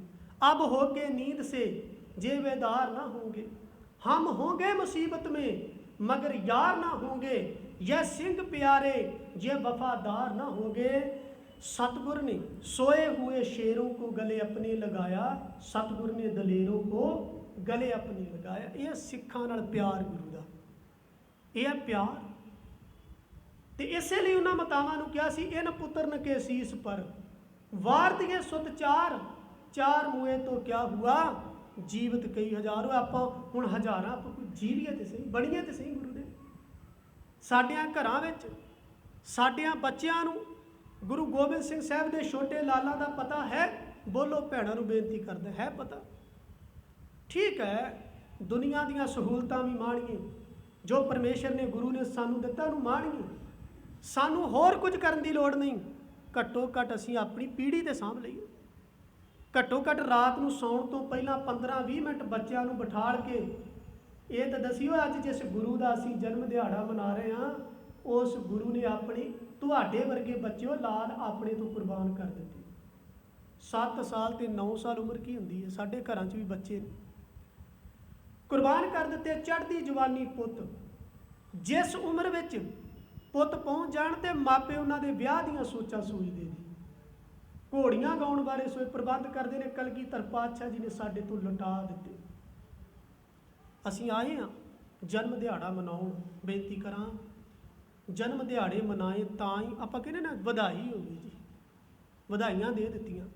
ਤੇ ਵਧਾਈ ਦਾ ਇਹ ਪੰਜਾਬੀ ਦਾ ਸ਼ਬਦ ਹੈ। ਵਧਾਈ ਦਾ ਮਤਲਬ ਪਤਾ ਕੀ ਹੁੰਦਾ ਹੈ? ਗੁਰਬਾਣੀ ਦਾ ਇੱਕ ਸ਼ਬਦ ਹੈ, ਵਧਾਈਆਂ ਗੁਰ ਸਿੱਖਾਂ ਮਨ ਵਧਾਈਆਂ, ਜਿਨੀ ਮੇਰਾ ਸਤਿਗੁਰ ਡਿਠਾ ਰਾਮ ਰਾਮ। ਡਿਠਾ ਹੈ ਸਤਿਗੁਰੂ ਸਿੰਘ, ਵੇਖਿਆ ਸਤਿਗੁਰੂ। ਇਹਨਾਂ ਨੇਤਰਾਂ ਨਾਲ ਸਾਨੂੰ ਸਤਿਗੁਰੂ ਵੇਖਣਾ ਚਾਹੀਦਾ ਸੀ। ਜੇ ਸਤਿਗੁਰੂ ਵੇਖ ਲੈਂਦੇ ਤੇ ਆਪਣੇ ਬੱਚਿਆਂ ਨੂੰ ਸਤਿਗੁਰੂ ਦੇ ਉਪਦੇਸ਼ਾਂ ਮੁਤਾਬਕ ਢਾਲਦੇ। ਅਸੀਂ ਵੇਖੇ ਫਿਲਮੀ ਹੀਰੋ, ਕਾਗਜੀ ਹੀਰੋ, ਸਟਾਈਲ ਉਹਨਾਂ ਵਰਗੇ ਨੇ। ਆਪਾਂ ਇੱਕ ਕਹਿੰਦੇ ਫੈਨ ਸ਼ਬਦ ਵਰਤਦੇ ਆਪਾਂ। ਵੈਸੇ ਗੁਰੂ ਦਾ ਸਿੱਖ ਕੇਵਲ ਗੁਰੂ ਦਾ ਫੈਨ ਹੈ। ਤੇ ਜੇ ਦੁਨੀਆ ਦੇ ਵਿੱਚੋਂ ਕੋਈ ਫੈਨ ਬਣੇਗਾ ਉਹ ਸਿੱਖ ਦਾ ਬਣ ਜਾ। ਸਿੱਖ ਕਿਸੇ ਦੁਨਿਆਵੀ ਬੰਦੇ ਦਾ ਫੈਨ ਨਹੀਂ ਹੋਣਾ ਚਾਹੀਦਾ। ਦੁਨੀਆ ਸਿੱਖ ਦੀ ਫੈਨ ਹੋਵੇ। ਅੱਜ ਹੈ ਸਾਡੀ ਫੈਨ। ਆਹ ਲਾਕਡਾਊਨ ਚੱਲਿਆ ਪਿਛਲੇ ਸਾਲ, ਅਮਰੀਕਾ ਦੇ ਰਾਸ਼ਟਰਪਤੀ ਨੂੰ ਕਹਿਣਾ ਪਿਆ, ਉਦੋਂ ਡੋਨਾਲਡ ਟਰੰਪ ਸੀਗਾ ਨਾ ਰਾਸ਼ਟਰਪਤੀ, ਉਹਨੂੰ ਕਹਿਣਾ ਪਿਆ ਕਿ ਸਾਰੇ ਵਿਸ਼ਵ ਦੇ ਦੇਸ਼ਾਂ ਵਿੱਚ ਗੁਰਦੁਆਰੇ ਜ਼ਰੂਰ ਹੋਣੇ ਚਾਹੀਦੇ। ਜਦੋਂ ਸਰਕਾਰਾਂ ਦੇ ਹੱਥ ਖੜੇ ਹੋ ਗਏ ਉਦੋਂ ਗੁਰਦੁਆਰਿਆਂ ਨੇ ਹਰ ਸਹੂਲਤ ਮੁਹੱਈਆ ਕਰਵਾਈ, ਹਰ ਤਰ੍ਹਾਂ ਦੀ। ਸਿੱਖੋ ਠੀਕ ਹੈ, ਮਾਣ ਹੈ ਸਾਨੂੰ ਕੌਮ ਤੇ, ਸਾਂਭਿਆ ਸਰਮਾਇਆ। ਪਰ ਜਿਹੜੇ ਤਰੀਕੇ ਨਾਲ ਹੁਣ ਅਸੀਂ ਚੱਲ ਰਹੇ ਹਾਂ, ਆਉਣ ਵਾਲੀਆਂ ਪੀੜ੍ਹੀਆਂ ਦੂਰ ਹੁੰਦੀਆਂ ਜਾ ਰਹੀਆਂ। ਜੇ ਇਹ ਸਪਿਰਿਟ ਸਾਂਭ ਕੇ ਰੱਖਣੀ ਹੈ ਤੇ ਘਰਾਂ ਦੇ ਵਿੱਚ ਉਸ ਗੁਰੂ ਦੀ ਸਿੱਖਿਆ, ਗੁਰੂ ਦਾ ਜੀਵਨ ਜ਼ਰੂਰ ਪੜ੍ਹਾਈਏ। ਸਾਹਿਬਜ਼ਾਦੇ ਕੌਣ ਸਾਨੂੰ ਜ਼ਰੂਰ ਦੱਸੀ। ਗੁਰੂ ਨੇ ਸਾਨੂੰ ਕਿੰਨਾ ਪਿਆਰ ਕੀਤਾ। ਮੈਨੂੰ ਇੱਥੇ ਚਰਨ ਸਿੰਘ ਸਫਰੀ ਦੀ ਇੱਕ ਨਜ਼ਮ ਚੇਤੇ ਆ ਗਈ। ਉਹਦੇ ਬੜਾ ਸੋਹਣਾ ਚਿਤਵਿਆ ਹੈ। ਉਹ ਕਹਿੰਦਾ, ਜਦੋਂ ਨਿਕਲਿਆ ਗੁਰੂ ਗੋਬਿੰਦ ਸਿੰਘ ਸਾਹਿਬ ਚਮਕੌਰ ਦੀ ਗੜੀ ਚੋਂ, ਨਾਲ ਭਾਈ ਦਇਆ ਸਿੰਘ ਸੀ। ਅੰਧੇਰੀ ਰਾਤ ਹੈ ਤੇ ਭਾਈ ਜਦੋਂ ਗੁਰਦੇਵ ਕਾਲੀ ਤੁਰੇ ਤੇ ਮਹਿਸੂਸ ਕੀਤਾ ਵੀ ਦਇਆ ਸਿੰਘ ਨਾਲ ਨਹੀਂ। ਉਹ ਕਵੀ ਕਹਿੰਦਾ, ਪਿੱਛੇ ਝਾਤੀ ਮਾਰੀ ਬਿਜਲੀ ਲਿਸ਼ਕੀ, ਵੇਖਿਆ ਕੀ ਹੈ ਤੇ ਭਾਵੇਂ ਉਹਦੀ ਕਲਪਨਾ ਹੀ ਹੈ, ਪਰ ਵੇਖੋ ਪੇਸ਼ਕਾਰੀ ਤੇ ਮੈਸੇਜ ਸਾਡੇ ਲਈ ਕੀ ਹੈ। ਗੱਲ ਮੈਸੇਜ ਦੀ ਹੈ। ਭਾਈ ਦਇਆ ਸਿੰਘ ਆਪਣੇ ਪੱਟਾਂ ਤੇ ਸਾਹਿਬਜ਼ਾਦਾ ਜੁਝਾਰ ਸਿੰਘ ਦੀ ਲੋਥ ਲੈ ਕੇ ਬੈਠਾ ਹੋਇਆ ਹੈ। ਪੰਜਾਬੀ ਦੀ ਸਮਝ ਆ ਜਾਣੀ, ਵਿਆਖਿਆ ਦੀ ਲੋੜ ਨਹੀਂ। ਉਹ ਕਹਿੰਦਾ, ਬੱਦਲਾਂ ਚੋਂ ਬਿਜਲੀ ਝਮੱਕੇ ਸੀਗੀ ਮਾਰਦੀ। ਇਹਨ ਪ੍ਰਕਰਨ ਹੈਗਾ, ਇਹਨ ਪੁੱਤਰਨ ਕੇ ਸੀਸ ਪਰ। ਕਿੰਨਾ ਪਿਆਰ ਹੈ ਗੁਰੂ। ਬੱਦਲਾਂ ਚੋਂ ਬਿਜਲੀ ਝਮੱਕੇ ਸੀਗੀ ਮਾਰਦੀ, ਹੋਈ ਰੁਸ਼ਨਾਈ ਜਾਂ ਸੁਨਹਿਰੀ ਜਹੀ ਤਾਰ ਦੀ। ਦਇਆ ਸਿੰਘ ਵੱਲੇ ਨਿਗਾਹ ਗਈ ਜਾਂ ਦਤਾਰ ਦੀ, ਉਹ ਪੱਟਾਂ ਉੱਤੇ ਲੋਥ ਲੈ ਕੇ ਬੈਠਾ ਸੀ ਜੁਝਾਰ ਦੀ। ਕੀ ਕਹਿੰਦਾ ਹੈ ਦਇਆ ਸਿੰਘ? ਉਹ ਜ਼ਿੰਦਗੀ ਦੇ ਦਾਤਿਆ ਸੁਨਹਿਰੀ ਬਾਜਾਂ ਵਾਲਿਆ, ਬੜੇ ਹੀ ਪਿਆਰ ਨਾਲ ਪੁੱਤਾਂ ਨੂੰ ਤੂੰ ਪਾਲਿਆ। ਵੇਖ ਕੇ ਜੁਝਾਰ ਨੂੰ ਦਾਤਾ ਕਿਉਂ ਪੈਰ ਖਿਸਕਾ ਲਿਆ, ਇੱਕ ਵਾਰ ਚੁੱਕ ਕੇ ਕਲੇਜੇ ਕਿਉਂ ਨਾ ਲਾ ਲਿਆ। ਜੀ ਚਾਹੁੰਦਾ ਹੈ ਇੱਥੇ ਕੁਝ ਪਿਆਰ ਜਤਲਾ ਦਿਆਂ, ਨਿਭਾਈ ਦੀ ਅਖੀਰ ਜਿਹੜੀ ਉਹ ਰਸਮ ਨਿਭਾ ਦਿਆਂ। ਪੱਗ ਲਾ ਕੇ ਸੀਸ ਵਾਲੀ ਦੋ ਟੂਟ ਕੇ ਬਣਾ ਦਿਆਂ, ਅੱਧਾ ਅੱਧਾ ਦੋਹਾਂ ਦੇ ਸਰੀਰਾਂ ਉੱਤੇ ਪਾ ਦਿਆਂ। ਦਾਤਾ ਬੜੇ ਹੀ ਗਰੀਬ ਮਾਪੇ ਜਹਾਨ ਵਿੱਚ ਪਏ ਨੇ, ਕਫਣੋਂ ਬਗੈਰ ਦੱਸ ਕਿਹਦੇ ਪੁੱਤ ਗਏ। ਕੋਈ ਹੈ ਕਫਣ ਤੋਂ ਬਿਨਾਂ ਤੇ ਕਿਸ ਦਾ ਵੀ ਲੱਗਾ ਹੋਇਆ ਪਾਤਸ਼ਾਹ, ਤੂੰ ਪਿੱਛੇ ਕਿਹੜੀ ਗੱਲ ਦੇ ਮਾਲਕ, ਕਿਹੜੀ ਗੱਲ ਦੇ ਪਿੱਛੇ ਲੱਗਾ ਹੋਇਆ? ਲੱਗਾ ਹੋਇਆ ਪਾਤਸ਼ਾਹ ਤੂੰ ਪਿੱਛੇ ਕਿਹੜੀ ਗੱਲ ਦੇ? ਪੁੱਤਰਾਂ ਦੀ ਪੀੜ ਤਾਂ ਪੰਖੇਰੂ ਵੀ ਨਹੀਂ ਚੱਲਦੇ, ਪੰਛੀ ਵੀ ਨਹੀਂ ਚੱਲਦੇ। ਪੁੱਤਰਾਂ ਦੀ ਪੀੜ ਤਾਂ ਪੰਖੇਰੂ ਵੀ ਨਹੀਂ ਚੱਲਦੇ। ਤੇ ਸੱਚੇ ਪਾਤਸ਼ਾਹ ਜੀ ਨੇ ਦਇਆ ਸਿੰਘ ਦੇ ਬਚਨ ਸੁਣੇ ਤੇ ਜਵਾਬ ਕੀ ਦਿੱਤਾ? ਚਰਨ ਸਿੰਘ ਸਬਰੀ ਲਿਖਦੇ, ਜਵਾਬ ਦਿੰਦੇ ਨੇ, ਬੋਲੇ ਦਸ਼ਮੇਸ਼ ਮੁਖੋਂ ਲਲਕਾਰ ਕੇ, ਲੈਣਾ ਕੀ ਉਹ ਸਿੰਘਾ ਮੇਰੇ ਪੁੱਤਾਂ ਨੂੰ ਪਿਆਰ ਕੇ। ਵੇਖ ਤਾਂ ਮੈਦਾਨ ਵੱਲੇ ਜਰਾ ਨਿਗਾਹ ਮਾਰ ਕੇ, ਸਿੰਘ ਵੀ ਸ਼ਹੀਦ ਕਿੰਨੇ ਹੋਏ ਜਾਨਾ ਵਾਰ ਕੇ। ਮੇਰੇ ਬੱਚਿਆਂ ਤੋਂ ਪਿਆਰੇ ਇਹ ਵੀ ਮਾਪਿਆਂ ਦੇ ਲਾਲ ਨੇ, ਵੇਖ ਤਾਂ ਮੈਦਾਨ ਵਿੱਚ ਪਏ ਕਿਹੜੇ ਹਾਲ ਨੇ। ਅੱਗੇ ਉਹ ਬਚਨ ਕਰਦਾ ਹੈ, ਗੁਰਦੇਵ ਕਹਿੰਦੇ ਨੇ, ਔਖ ਸੌਖ ਵੇਲੇ ਇਹ ਮੇਰੇ ਸਿੰਘ ਭਾਈ ਵਾਲ ਨੇ, ਬਿਨਾਂ ਤਨਖਾਹੋਂ ਜਿਹੜੇ ਰਹੇ ਮੇਰੇ ਨਾਲ ਨੇ। ਤੇ ਇਹਨਾਂ ਨੂੰ ਛੱਡ ਕੇ ਦਇਆ ਸਿੰਘ ਪੁੱਤਰਾਂ ਨੂੰ ਮੂਹਰੇ ਰੱਖ ਲਾਂ, ਇਹਨਾਂ ਦਾ ਧਿਆਨ ਆਪਣੇ ਹਿਰਦੇ 'ਚ ਉਸਾਰਦੇ ਆ। ਬਿਨਾਂ ਤਨਖਾਹੋਂ ਜਿਹੜੇ ਰਹੇ ਮੇਰੇ ਨਾਲ ਨੇ, ਜਿੰਨਾ ਚਿਰ ਇਹਨਾਂ ਦਾ ਹਿਸਾਬ ਨਹੀਂ ਉਹ ਮੁੱਕਦਾ, ਮੈਂ ਜੀਤ ਤੇ ਜੁਝਾਰ ਦੀ ਲਾਸ਼ ਨਹੀਂ ਹੋ ਚੁੱਕੀ। ਦਇਆ ਸਿੰਘਾ, ਜੇ ਤੇਰੇ ਕੋਲ ਇਹਨਾਂ 40 ਦਾ ਤਨ ਢੱਕਣ ਜੋਗਾ ਕੱਪੜਾ ਤੇ ਪਾ ਦੇ, ਤੇ ਜੇ ਉਹਨਾਂ ਜੋਗਾ ਨਹੀਂ ਹੋ ਗਿਆ ਤੇ ਫਿਰ ਇਹ ਵੀ ਰਹਿਣ ਦੇ, ਇਹ ਉਹਨਾਂ ਤੋਂ ਉੱਪਰ ਨਹੀਂ ਹੈ। ਚਰਨ ਸਿੰਘ ਸਫਰੀ ਅੱਗੇ ਲਿਖਦਾ, ਗੁਰਦੇਵ ਕਹਿੰਦੇ, ਮੇਰੀ ਰੂਹ ਇਸ ਮੌਤ ਨੂੰ ਲੋਚਦੀ ਰਹੀ ਜਿਹੜੀ ਮੌਤ ਦੇ ਸਿੰਘ ਸ਼ਹੀਦ ਹੋਏ। ਮੇਰੀ ਰੂਹ ਇਸ ਮੌਤ ਨੂੰ ਲੋਚਦੀ ਰਹੀ, ਪਰ ਮੈਂ ਹੁਕਮ ਵਜਾ ਕੇ ਆ ਗਿਆ। ਜੱਗ ਕਹਿੰਦਾ ਹੈ ਤੇ ਕਵੇ ਲੱਖ ਵਾਰੀ ਕਿ ਮੈਂ ਜਾਨ ਬਚਾ ਕੇ ਆ ਗਿਆ। ਇਹ ਵੀ ਕਹਿਣਗੇ ਲੋਕ ਤੇ ਮੈਂ ਸੁਣ ਲਵਾਂਗਾ ਕਿ ਮੈਂ ਪੁੱਤ ਮਰਵਾ ਕੇ ਆ ਗਿਆ। ਰਤਾ ਪਰਵਾਹ ਨਹੀਂ ਮੈਨੂੰ ਜੱਗ ਸਾਰਾ, ਬੇਸ਼ੱਕ ਜੱਗ ਦਾ ਚੋਰ ਸਮਝੇ, ਪਰ ਮੈਂ ਇਹ ਨਾ ਸੁਣਾ ਗੋਬਿੰਦ ਸਿੰਘ ਨੇ ਪੁੱਤ ਹੋਰ ਸਮਝੇ ਤੇ ਸਿੰਘ ਹੋਰ ਸਮਝੇ। ਸੋ ਸਤਿਗੁਰੂ ਗਰੀਬ ਨਿਵਾਜ ਗੁਰੂ ਕਲਗੀਧਰ ਪਾਤਸ਼ਾਹ ਜੀ ਦਾ ਪਿਆਰ ਵੇਖੋ ਸਿੱਖਾਂ ਦੇ ਨਾਲ, ਸਤਿਗੁਰੂ ਗਰੀਬ ਨਿਵਾਜ ਜੀ ਦਾ ਸਿੱਖਾਂ ਦੇ ਨਾਲ ਸਨੇਹ ਵੇਖੋ। ਤੇ ਸਿੱਖੋ, ਅੱਜ ਸਾਡੇ ਅੰਦਰ ਵੀ ਸਨੇਹ ਹੈ ਗੁਰੂ ਦਾ। ਅੱਜ ਵਧਾਈਆਂ ਦੇ ਰਹੇ ਹਾਂ। ਵਧਾਈ ਦਾ ਮਤਲਬ ਤੇ ਉਹ ਹੁੰਦਾ ਜਦੋਂ ਕੁਝ ਪ੍ਰਾਪਤ ਹੋ ਜਾਏ, ਜਦੋਂ ਅੰਦਰ ਹੈ ਖੁਸ਼ ਹੋ ਗਈ। ਵਧਾਈ ਕਿਸੇ ਵੀ ਚੀਜ਼ ਦੀ, ਕਿਸੇ ਨੇ ਆਪਣਾ ਪੁੱਤ ਵਿਆਹਿਆ ਉਹਦੀ ਵਧਾਈ ਵੀ ਪ੍ਰਾਪਤੀ ਹੋਈ ਹੈ, ਕਿਸੇ ਨੇ ਨਵਾਂ ਮਕਾਨ ਬਣਾਇਆ ਉਹਦੀ ਵਧਾਈ ਪ੍ਰਾਪਤੀ ਹੋਈ ਹੈ। ਗੁਰੂ ਦੇ ਜਨਮ ਦਿਨ ਦੀ ਵਧਾਈ ਦਿਓ, ਪਰ ਕੀ ਗੁਰੂ ਦੀ ਸਿੱਖਿਆ ਪ੍ਰਾਪਤ ਕੀਤੀ ਹੈ? ਸਾਡਾ ਨਾ ਇੱਕ ਟ੍ਰੈਂਡ ਚੱਲ ਗਿਆ, ਮੈਂ ਇੱਕ ਬੇਨਤੀ ਕਰਾਂ। ਗੁਰਬਾਣੀ ਵਿੱਚ ਜਪਣ ਦੀ ਜਦੋਂ ਗੱਲ ਆਉਂਦੀ ਹੈ, ਗੁਰਬਾਣੀ ਵਿੱਚ ਇੱਕ ਸ਼ਬਦ ਆਉਂਦਾ, ਗੁਰੂ ਗੋਬਿੰਦ ਸਿੰਘ ਦੀ ਗੱਲ ਮੈਂ ਕਰਨ ਲੱਗਾ। ਇੱਕ ਸ਼ਬਦ ਆਉਂਦਾ, ਜਪਿਓ ਜਿਨ ਅਰਜਨ ਦੇਵ ਗੁਰੂ। ਇਹ ਸਵਈਆਂ ਵਿੱਚ ਆਉਂਦਾ ਹੈ। ਤੇ ਬਹੁਤੇ ਗੁਰਮੁਖ ਪਿਆਰੇ ਭੈਣਾਂ ਕੀ ਕਰਦੀਆਂ, ਧੰਨ ਗੁਰੂ ਅਰਜਨ ਦੇਵ, ਧੰਨ ਗੁਰੂ ਅਰਜਨ ਦੇਵ। ਇਹ ਵੀ ਠੀਕ ਹੈ, ਪਰ ਉਹਦਾ ਜਿਹੜਾ ਮਤਲਬ, ਉਹਦੀ ਜੋ ਮੀਨਿੰਗ ਹੈ ਉਹ ਹੋਰ ਹੈ। ਉਹ ਗੁਰੂ ਅਰਜਨ ਦੇਵ ਜੀ ਨੂੰ ਕਿਵੇਂ ਜਪਣਾ, ਧਿਆਨ ਦੇ ਕੇ ਸੁਣਿਓ। ਭੱਟ ਸਾਹਿਬਾਨ ਕਹਿੰਦੇ ਨੇ, ਜਪਿਓ ਜਿਨ ਅਰਜਨ ਦੇਵ ਗੁਰੂ, ਫਿਰ ਸੰਕਟ ਜੋਨ ਗਰਭ ਨਾ ਆਏ। ਤੇ ਅਸੀਂ ਕਿਵੇਂ ਜਪਣਾ ਹੈ ਗੁਰੂ ਅਰਜਨ ਦੇਵ ਜੀ ਨੂੰ? ਜਿੰਨੀ ਗੁਰੂ ਗ੍ਰੰਥ ਸਾਹਿਬ ਮਹਾਰਾਜ ਜੀ ਦੇ ਅੰਦਰ ਸ਼੍ਰੀ ਗੁਰੂ ਅਰਜਨ ਦੇਵ ਜੀ ਦੀ ਬਾਣੀ ਦਰਜ ਹੈ, ਉਹ ਸਾਰੀ ਬਾਣੀ ਪੜ੍ਹਨੀ ਹੈ, ਸਾਰੀ ਬਾਣੀ ਵਿਚਾਰਨੀ ਹੈ, ਆਪਣਾ ਜੀਵਨ ਉਸ ਗੁਰਬਾਣੀ ਦੀ ਸਿੱਖਿਆ ਮੁਤਾਬਕ ਢਾਲਣਾ ਹੈ। ਇਹ ਹੈ ਗੁਰੂ ਅਰਜਨ ਦੇਵ ਜੀ ਨੂੰ ਜਪਣਾ। ਜਿਹੜਾ ਗੁਰੂ ਅਰਜਨ ਦੇਵ ਜੀ ਦੀ ਬਾਣੀ ਪੜ੍ਹ ਰਿਹਾ, ਜਿਹੜਾ ਬਾਣੀ ਪੜ੍ਹ ਕੇ ਉਹਨੂੰ ਵਿਚਾਰ ਕੇ ਆਪਣਾ ਜੀਵਨ ਉਹਦੇ ਮੁਤਾਬਕ ਚਲਾ ਰਿਹਾ ਹੈ ਕਿ ਮੇਰਾ ਗੁਰੂ ਅਰਜਨ ਦੇਵ ਨੇ ਆਹ ਕਿਹਾ ਤੇ ਮੈਂ ਆਹ ਕਰਨਾ ਹੈ, ਮੇਰੇ ਸਤਿਗੁਰੂ ਨੇ ਇਸ ਕੰਮ ਤੋਂ ਮਨਾਹੀ ਕੀਤੀ, ਮੈਂ ਕੰਮ ਨਹੀਂ ਕਰਨਾ। ਇਹ ਹੈ ਗੁਰੂ ਅਰਜਨ ਦੇਵ ਜੀ ਨੂੰ ਜਪਣਾ। ਇਸ ਤਰ੍ਹਾਂ ਕਰਨ ਵਾਲਾ ਫਿਰ ਜਿਹੜਾ ਗਰਭ ਦੀ ਸੰਕਟ ਜੋਨ ਹੈ ਇਹਦੇ ਵਿੱਚ ਨਹੀਂ ਆਉਂਦਾ। ਤੇ ਜੇ ਮੈਂ ਇਕੱਲਾ ਧੰਨ ਗੁਰੂ ਅਰਜਨ ਕਹੀ ਜਾਵਾਂ ਤੇ ਪਾਪ ਐਬ ਵਿਕਾਰ ਵੀ ਮੇਰੇ ਜੀਵਨ ਵਿੱਚੋਂ ਜਾਣਾ, ਫਿਰ ਉਹਦਾ ਲਾਭ ਕੋਈ ਨਹੀਂ। ਮੈਂ ਕਈ ਵਾਰ ਵੇਖਦਾ ਬਾਣੀ ਬੜੀਆਂ ਸੰਗਤਾਂ ਪੜ੍ਹਦੀਆਂ, ਮਾਫੀ ਮੰਗ ਕੇ ਮੈਂ ਥੋੜ੍ਹਾ ਜਿਹਾ ਪ੍ਰਕਰਨ ਤੋਂ ਪਾਸੇ ਆ ਰਿਹਾ, ਵਿਸ਼ਾ ਆਪਣਾ ਉਹੀ ਹੋਣਾ ਹੈ। ਅਗਲਾ ਪ੍ਰਕਰਨ ਮੈਂ ਆਰੰਭ ਕਰਨ ਜਾ ਰਿਹਾ, 2 ਵਜੇ ਦਾ ਸਮਾਂ ਆ ਗਿਆ। ਮੇਰੇ ਮਨ ਵਿੱਚ ਵਿਚਾਰ ਸੀ ਕਿ ਪਹਿਲਾ ਜਿਹੜਾ ਪ੍ਰਕਰਨ ਉਹ ਗੁਰੂ ਗੋਬਿੰਦ ਸਿੰਘ ਸਾਹਿਬ ਜੀ ਦਾ ਵਾਚੂਗਾ, ਮੁੜ ਕੇ ਜਿਹੜਾ ਆਪਾਂ ਸ਼ਬਦ ਹੈ ਨਾ ਉਹਦੀ ਵਿਚਾਰ ਕਰਨੀ ਹੈ। ਧਿਆਨ ਦਿਆ ਜੀ, ਅਸੀਂ ਬਾਣੀ ਪੜ੍ਹਦੇ ਹਾਂ, ਅਸੀਂ ਸੇਵਾ ਵੀ ਕਰਦੇ ਹਾਂ, ਅਸੀਂ ਸਿਮਰਨ ਵੀ ਕਰਦੇ ਹਾਂ, ਅਸੀਂ ਸੰਗਤ ਵੀ ਕਰਦੇ ਹਾਂ, ਪਰ ਜੀਵਨ ਵਿੱਚ ਤਬਦੀਲੀ ਕਿਉਂ ਨਹੀਂ ਆਉਂਦੀ? ਉਹਦਾ ਕਾਰਨ ਕੀ? ਆਪਾਂ ਕਾਰਨ ਲੱਭੀ। ਔਰ ਇਹਦਾ ਕਾਰਨ ਜਿਹੜਾ ਮੈਂ ਇੱਕ ਛੋਟੀ ਜਿਹੀ ਕਹਾਣੀ ਸੁਣਾ ਕੇ ਫਿਰ ਦੱਸਾਂਗਾ। ਇੱਕ ਸ਼ਿਕਾਰੀ ਜੰਗਲ ਵਿੱਚ ਸ਼ਿਕਾਰ ਖੇਡਣ ਗਿਆ, ਸਾਰਾ ਦਿਨ ਫਿਰਦਾ ਰਿਹਾ, ਦੁਪਹਿਰਾਂ ਢਲ ਗਈਆਂ, ਉਹਨੂੰ ਸ਼ਿਕਾਰ ਨਾ ਮਿਲਿਆ। ਤੁਰਿਆ ਆ ਰਿਹਾ ਸੀ ਵਾਪਸ, ਇੱਕ ਰੁੱਖ ਦੇ ਉੱਤੇ ਤੋਤੇ ਬੈਠੇ ਹੋਏ ਨੇ, ਤੋਤੇ ਪੈਰਟ ਵੀ ਕਹਿੰਦੇ ਨੇ, ਇੱਧਰ ਵੀ ਤੋਤਾ ਕਹਿੰਦੇ ਨੇ। ਉਹ ਤੋਤੇ ਬੈਠੇ ਹੋਏ ਨੇ, ਪੈਰਟ ਜਿਹਨੂੰ ਕਹਿੰਦੇ ਨੇ, ਉਹ ਬੈਠੇ ਹੋਏ ਨੇ। ਸ਼ਿਕਾਰੀ ਦੇ ਮਨ ਵਿੱਚ ਪਹਿਲਾਂ ਆਇਆ ਵੀ ਇਹਨਾਂ ਨੂੰ ਮਾਰ ਦਿਆਂ, ਹੋਰ ਤੇ ਕੁਝ ਨਹੀਂ, 4 ਤੋਤੇ ਹੀ ਸਹੀ। ਫਿਰ ਮਨ ਵਿੱਚ ਆਇਆ ਉਹ ਬੜਾ ਪਿਆਰਾ ਪੰਛੀ ਹੈ, ਨਾ ਮਾਰਾਂ, ਕਿੰਨਾ ਸੋਹਣਾ ਹੈ, ਕਿੰਨੀ ਸੋਹਣੀ ਦਿੱਖ ਹੈ ਇਹਦੀ। ਫਿਰ ਮਨ 'ਚ ਆਇਆ ਮੈਂ ਤੇ ਛੱਡ ਜਾਵਾਂਗਾ, ਤੇ ਜੇ ਕੋਈ ਹੋਰ ਸ਼ਿਕਾਰੀ ਆਇਆ ਉਹ ਇਹਨਾਂ ਦਾ ਲਿਹਾਜ਼ ਨਹੀਂ ਕਰੇਗਾ। ਉਹਦੇ ਮਨ ਵਿੱਚ ਇੱਕ ਸਕੀਮ ਆਈ, ਉਹਨੇ ਜਾਲ ਵਿਛਾਇਆ, जाल विछाया, चोगा पाया, तोते उड़ के आए तो उन्हें एक तोता पकड़ लिया।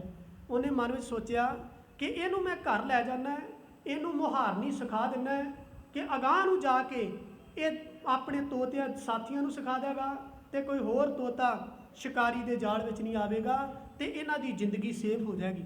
वो तोता घर लै गया, घर ले जा के उन्हें सिखाना शुरू कर दिता तोते नूं। शिकारी आवेगा, जाल विछावेगा, चोगा पावेगा, पर आपां नहीं फसना।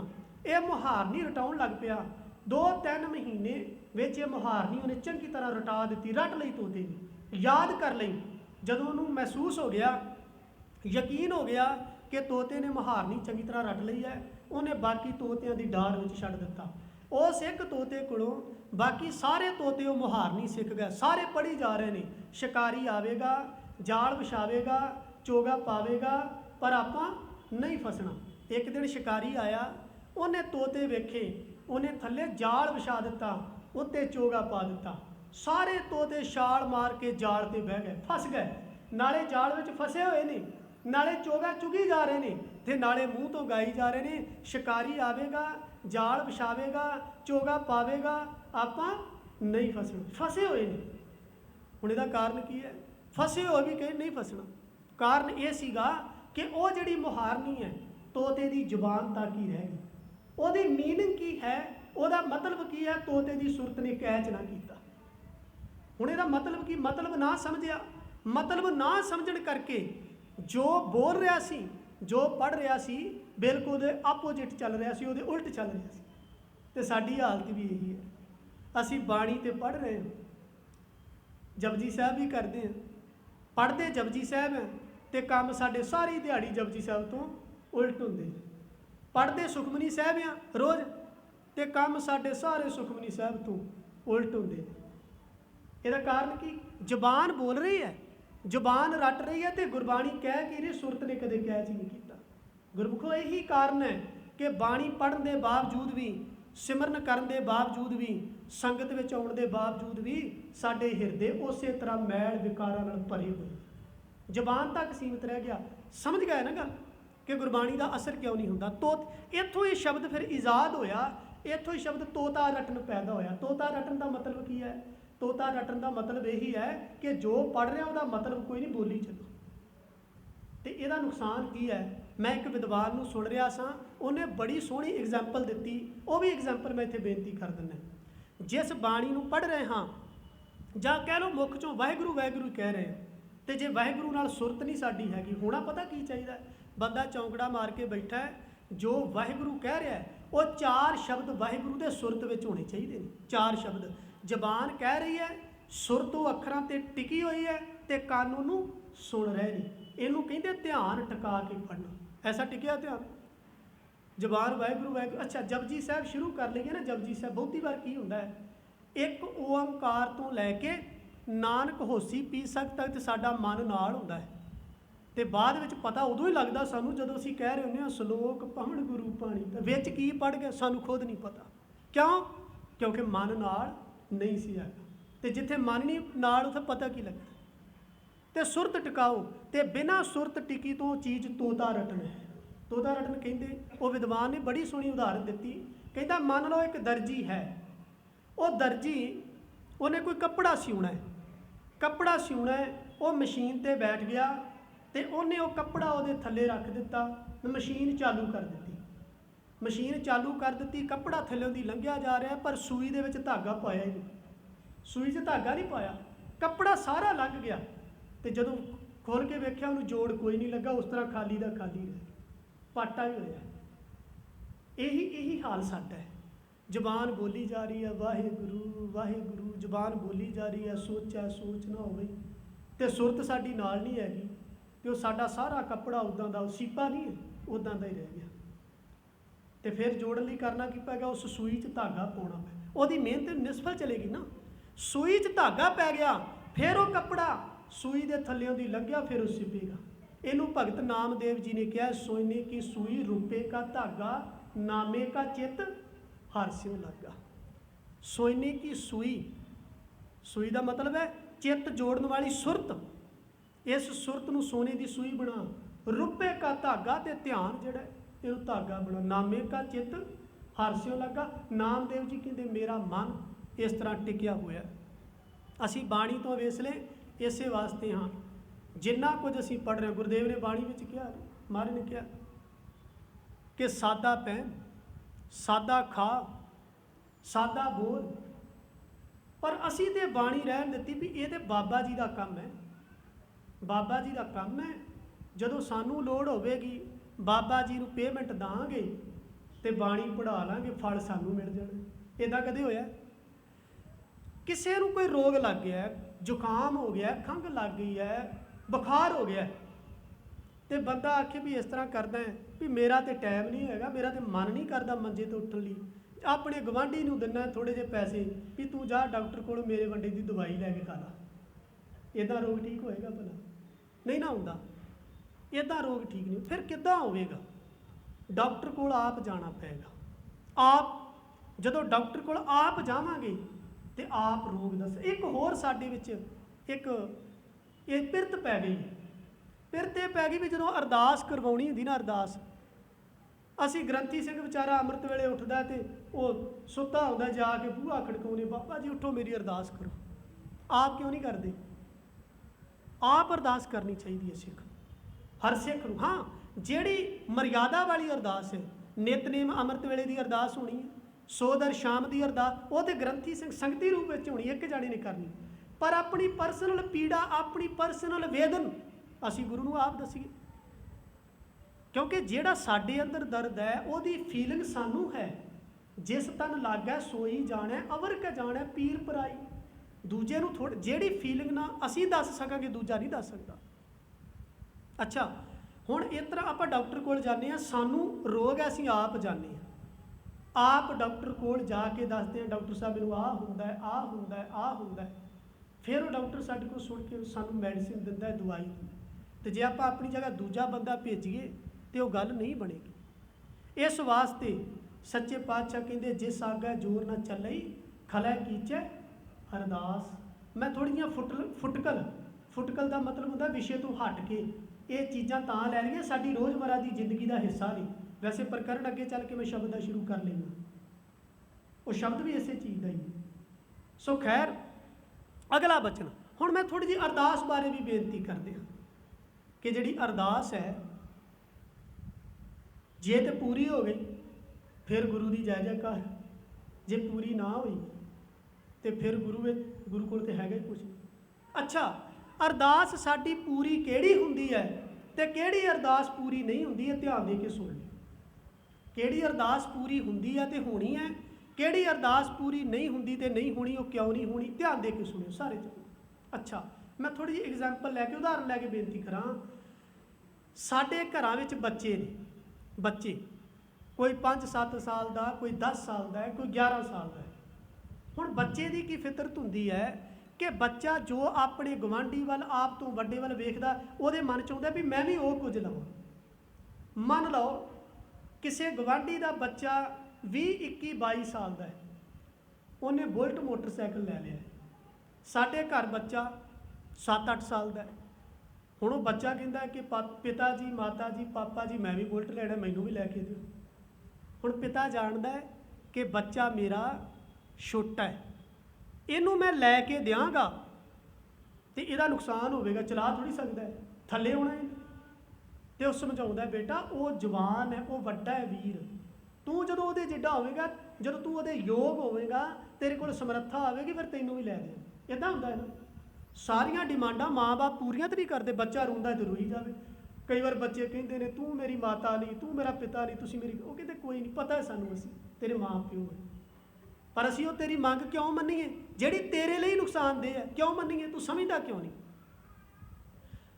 इस तरह असी दुनियावी मनुख, साडी फितरत पता की है, गवांढी ने 3 मंजिला मकान पा लिया है, चलो अरदास कराइए मेरा भी हुण साल दे विच गल बन जाए। गवांढी का बच्चा पहुँच गया अमेरिका, हुण कई तो हाले बच्चे UKG LKG पढ़ रहे हैं, टेंशना चुकी फिरते हैं, बच्चों की बड़ी फिक्र है बाबा जी। जिवें समा आउंदा जांदा है ਜਿੰਨਾ ਚਿਰ ਨੂੰ ਸਾਡੇ ਬੱਚਿਆਂ ਨੇ +2 ਕਰਨੀ ਹੈ, ਬਾਬਾ ਜੀ ਰੂਲ ਬੜੇ ਸਖਤ ਹੁੰਦੇ ਜਾਂਦੇ ਹੋ। ਮੈਂ ਕਿਹਾ ਹਲੇ ਬੱਚਿਆਂ ਨੂੰ ਉੱਗ ਤੇ ਲੈਣ ਦਿਓ, ਪਹਿਲਾਂ ਹੀ ਟੈਨਸ਼ਨਾਂ ਚੁੱਕੀ। ਕਿੰਨੀ ਬੰਦੇ ਦੇ ਅੰਦਰ ਬੇਚੈਨੀ ਵੱਧ ਗਈ ਹੈ। ਤਾਂ ਜਦੋਂ ਅਸੀਂ ਅਰਦਾਸ ਕਰਦੇ ਹਾਂ ਤੇ ਅਰਦਾਸ ਆਪਣੀ ਕਪੈਸਿਟੀ ਵੇਖ ਕੇ ਨਹੀਂ ਕਰਦੇ, ਹਮੇਸ਼ਾ ਜੋ ਦੂਜਿਆਂ ਕੋਲ ਹੈ ਉਹ ਪ੍ਰਾਪਤ ਕਰਨਾ ਚਾਹੁੰਦੇ। ਤਾਂ ਭਲਿਓ ਗੱਲ ਸੁਣੋ, ਇੱਕ ਤੇ ਦੁਨਿਆਵੀ ਯੋਗਤਾ ਤੇ ਇੱਕ ਕਰਮਾਂ ਦੀ ਯੋਗਤਾ। ਹਰ ਇੱਕ ਨੂੰ ਉਹਦੀ ਯੋਗਤਾ ਮੁਤਾਬਕ ਮਿਲਦਾ ਹੈ। ਜੋ ਤੇਰੇ ਕੋਲ ਹੈ, ਜੋ ਮੇਰੇ ਕੋਲ ਹੈ, ਜੋ ਤੁਹਾਡੇ, ਜਿੰਨੇ ਆਪਾਂ ਇੱਥੇ ਸਾਰੇ ਜਣੇ ਬੈਠੇ ਹਾਂ, ਜੋ ਸਾਨੂੰ ਮਿਲਣਾ ਚਾਹੀਦਾ ਸੀ, ਜਿਸ ਚੀਜ਼ ਦੇ ਅਸੀਂ ਯੋਗ ਹਾਂ, ਉਹ ਸਾਡੇ ਕੋਲ ਅੱਜ ਹੈ। ਜਿਹਦੇ ਅਸੀਂ ਯੋਗ ਹਾਂ। ਜਿਹੜੀ ਚੀਜ਼ ਸਾਡੇ ਕੋਲ ਨਹੀਂ ਹੈ ਉਹ ਚੀਜ਼ ਹੈ ਜਿਹਦੇ ਅਸੀਂ ਯੋਗ ਨਹੀਂ ਸਾਂ। ਜੇ ਉਹ ਚੀਜ਼ ਸਾਡੇ ਕੋਲ ਆ ਜਾਂਦੀ ਤਾਂ ਜ਼ਰੂਰ ਸਾਡਾ ਨੁਕਸਾਨ ਕਰਦੀ। ਅਸੀਂ ਸੁਖੀ ਨਹੀਂ ਸੀ ਰਹਿ ਸਕਦੇ ਉਹ ਚੀਜ਼ ਲੈ ਕੇ, ਕਿਉਂਕਿ ਗੁਰੂ। ਅੱਛਾ, ਜਦੋਂ ਅਸੀਂ ਅਰਦਾਸ ਕਰਦੇ ਹਾਂ, ਜਿਹੜੀ ਅਰਦਾਸ ਸਾਡੀ ਕਬੂਲ ਨਹੀਂ ਹੁੰਦੀ, ਉਹਦਾ ਮਤਲਬ ਇਹ ਨਹੀਂ ਵੀ ਗੁਰੂ ਦੇ ਕੋਲ ਕਰਾਮਾਤ ਨਹੀਂ, ਉਹ ਇਸ ਲਈ ਕਬੂਲ ਨਹੀਂ ਹੁੰਦੀ। ਅਸੀਂ ਉਹ ਚੀਜ਼ ਮੰਗ ਰਹੇ ਹਾਂ ਜਿਹਦੇ ਅਸੀਂ ਯੋਗ ਨਹੀਂ ਹੈਗੇ, ਤੇ ਜੇ ਉਹ ਚੀਜ਼ ਸਾਡੇ ਕੋਲ ਆ ਗਈ ਤੇ ਸਾਡਾ ਨੁਕਸਾਨ ਕਰੇਗੀ। ਤੇ ਗੁਰੂ ਕਹਿੰਦਾ ਮੈਂ ਆਪਣੇ ਪੁੱਤ ਦਾ, ਆਪਣੀ ਧੀ ਦਾ ਕਿਉਂ ਨੁਕਸਾਨ ਕਰਾਂ? ਮੈਂ ਨਹੀਂ ਮੰਨਦਾ। ਤੇ ਜਿਹਦੀ ਪੂਰੀ ਹੁੰਦੀ ਹੈ, ਉਹ ਪੂਰੀ ਇਸ ਲਈ ਹੁੰਦੀ ਹੈ ਕਿ ਕਈ ਵਾਰ ਬੰਦਾ ਬਾਣੀ ਪੜ੍ਹਦਾ, ਸਿਮਰਨ ਕਰਦਾ ਹੈ, ਆਪਣੇ ਜੀਵਨ ਨੂੰ ਗੁਰਾਛੇ ਅਨੁਸਾਰ ਢਾਲਦਾ ਹੈ, ਉਹਦੇ ਅੰਦਰ ਉਸ ਵਸਤੂ ਦੇ ਪ੍ਰਤੀ ਯੋਗਤਾ ਹੁੰਦੀ ਹੈ, ਪਰ ਉਹਦੇ ਭਾਗਾਂ 'ਚ ਨਹੀਂ ਹੁੰਦੀ। ਉਹ ਬੜੀ ਭੱਜ ਦੌੜ ਕਰਦਾ, ਦੁਨਿਆਵੀ ਤੌਰ 'ਤੇ ਪੈਸਾ ਵੀ ਖਰਚਦਾ ਹੈ, ਇਤਿਆਦਿਕ। ਪਰ ਲੋੜ ਹੁੰਦੀ ਹੈ ਗੁਰੂ ਦੇ ਅੱਗੇ ਅਰਦਾਸ ਕਰਨ ਦੀ। ਜਦੋਂ ਆ ਕੇ ਕਰਦਾ, ਹਰ ਪੱਖੋਂ ਯੋਗ ਹੋਣ ਕਰਕੇ ਗੁਰੂ ਫੱਟ ਉਹਦੀ ਮੰਨ ਲੈਂਦਾ, ਬਾਂਹ ਫੜ ਲੈਂਦਾ। ਅੱਛਾ, ਕਹੋਗੇ ਵੀ ਅਰਦਾਸ ਤੋਂ ਬਿਨਾਂ ਕਿਉਂ ਨਹੀਂ ਦਿੰਦੇ ਕਰਮ ਭੂਲ? ਸੋ ਜਿਹੜੇ ਅਸੀਂ ਯੋਗ ਸਾਂ ਉਹ ਅਰਦਾਸ ਕਰਕੇ ਮਿਲ ਗਿਆ, ਜਿਹਦੇ ਅਸੀਂ ਯੋਗ ਨਹੀਂ ਸਾਂ ਉਹ ਅਰਦਾਸ ਕੀਤੀ ਤੋਂ। ਕਿਉਂਕਿ ਗੁਰੂ ਜਿਹੜਾ ਹੈ ਨਾ, ਉਹ ਕਿਸੇ ਦਾ ਬੁਰਾ ਨਹੀਂ ਚਿਤਵਦਾ। ਅਰਦਾਸ ਕਰਦੇ ਰਹੋ, ਜੇ ਨਹੀਂ ਮਿਲਿਆ ਤਾਂ ਫਿਰ ਦੂਜੀ ਵਾਰ ਅਰਦਾਸ ਕਰੋ, ਮਹਾਰਾਜ ਕਿਰਪਾ ਕਰ ਸਾਨੂੰ ਇਸ ਵਸਤੂ ਦੇ ਯੋਗ ਬਣਾ ਦੇ, ਉਹਦੇ ਯੋਗ ਕਰਦੇ। ਹੁਣ ਮੈਂ ਅਗਲੀ ਬੇਨਤੀ ਜੋ ਕਰਨ ਜਾ ਰਿਹਾ, ਇਹ ਵੀ ਧਿਆਨ ਦੇ ਕੇ ਸੁਣ ਲਿਓ, ਥੋੜ੍ਹੀ ਜਿਹੀ ਧਿਆਨ ਦੇ ਕੇ। ਵੀ ਅਰਦਾਸ ਅਸੀਂ ਕਰਦੇ ਹਾਂ, ਜੋ ਸਾਨੂੰ ਚਾਹੀਦਾ ਉਹ ਮਿਲ ਜਾਂਦਾ, ਨਾਰਾਜ਼ ਹੋ ਜਾਂਦੇ ਹਾਂ ਗੁਰੂ ਵੀ ਮਿਲਿਆ ਹੀ ਨਹੀਂ, ਗੁਰੂ ਦੇ ਕੋਲ ਸਮਰੱਥਾ ਹੀ ਨਹੀਂ। ਪਰ ਮੈਂ ਐਸੇ ਕਈ ਗੁਰਮੁਖ ਪਿਆਰੇ ਵੇਖੇ ਸਾਡੇ ਨਗਰ। ਮੇਰੀ ਉਦੋਂ ਉਮਰ ਤਾਂ ਜ਼ਿਆਦਾ ਨਹੀਂ ਸੀ, ਤਕਰੀਬਨ ਹੋਵੇਗੀ ਮੇਰੀ ਉਮਰ 8-9 ਸਾਲ। ਮੈਂ ਸਕੂਲ ਜਾ ਰਿਹਾ ਸਾਂ, ਤਾਂ ਆ ਰਿਹਾ ਸਾਂ ਸਕੂਲ ਤੋਂ, ਦੁਪਹਿਰ ਦਾ ਸਮਾਂ ਸੀ। ਸਾਡੇ ਨਗਰ ਦਾ ਉਹ ਦੋਵੇਂ ਜੀ ਟੀਚਰ ਸਨ, ਪੈਸੇ ਦੀ ਕਮੀ ਨਹੀਂ, ਪੈਲੀ ਵੀ 4-5 ਕਿੱਲੇ ਸੀ, ਟੀਚਰ ਸਨ। ਉਹਨਾਂ ਦੀਆਂ 3 ਲੜਕੀਆਂ ਸਨ, ਸ਼ਾਇਦ 4 ਜਾਂ 3 ਸਨ। ਇੱਕ ਉਹਨਾਂ ਦਾ ਬੇਟਾ ਸੀ, ਉਹ ਬੇਟਾ ਸੀ। ਤੇ ਉਹ ਮਾਂ ਉੱਥੇ ਰੋ ਰਹੀ ਸੀ ਤੇ ਆਪਣੇ ਮੂੰਹ 'ਚੋਂ ਪਤਾ ਕੀ ਕਹਿ ਰਹੀ ਸੀ?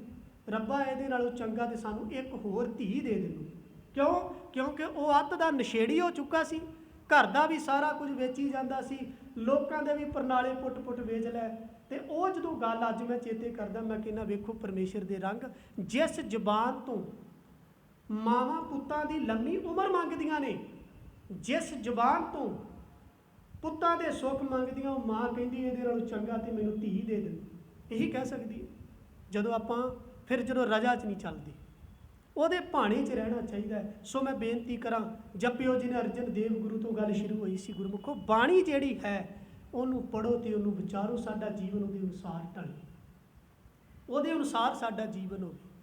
ਤੇ ਜੇ ਸਾਡਾ ਉਹਦੇ ਅਨੁਸਾਰ ਜੀਵਨ ਨਹੀਂ ਨਾ, ਸਿਆਣਪਾਂ ਤਿਆਗਣੀਆਂ ਪੈਣੀਆਂ, ਆਪਣੀ ਸਿਆਣਪ।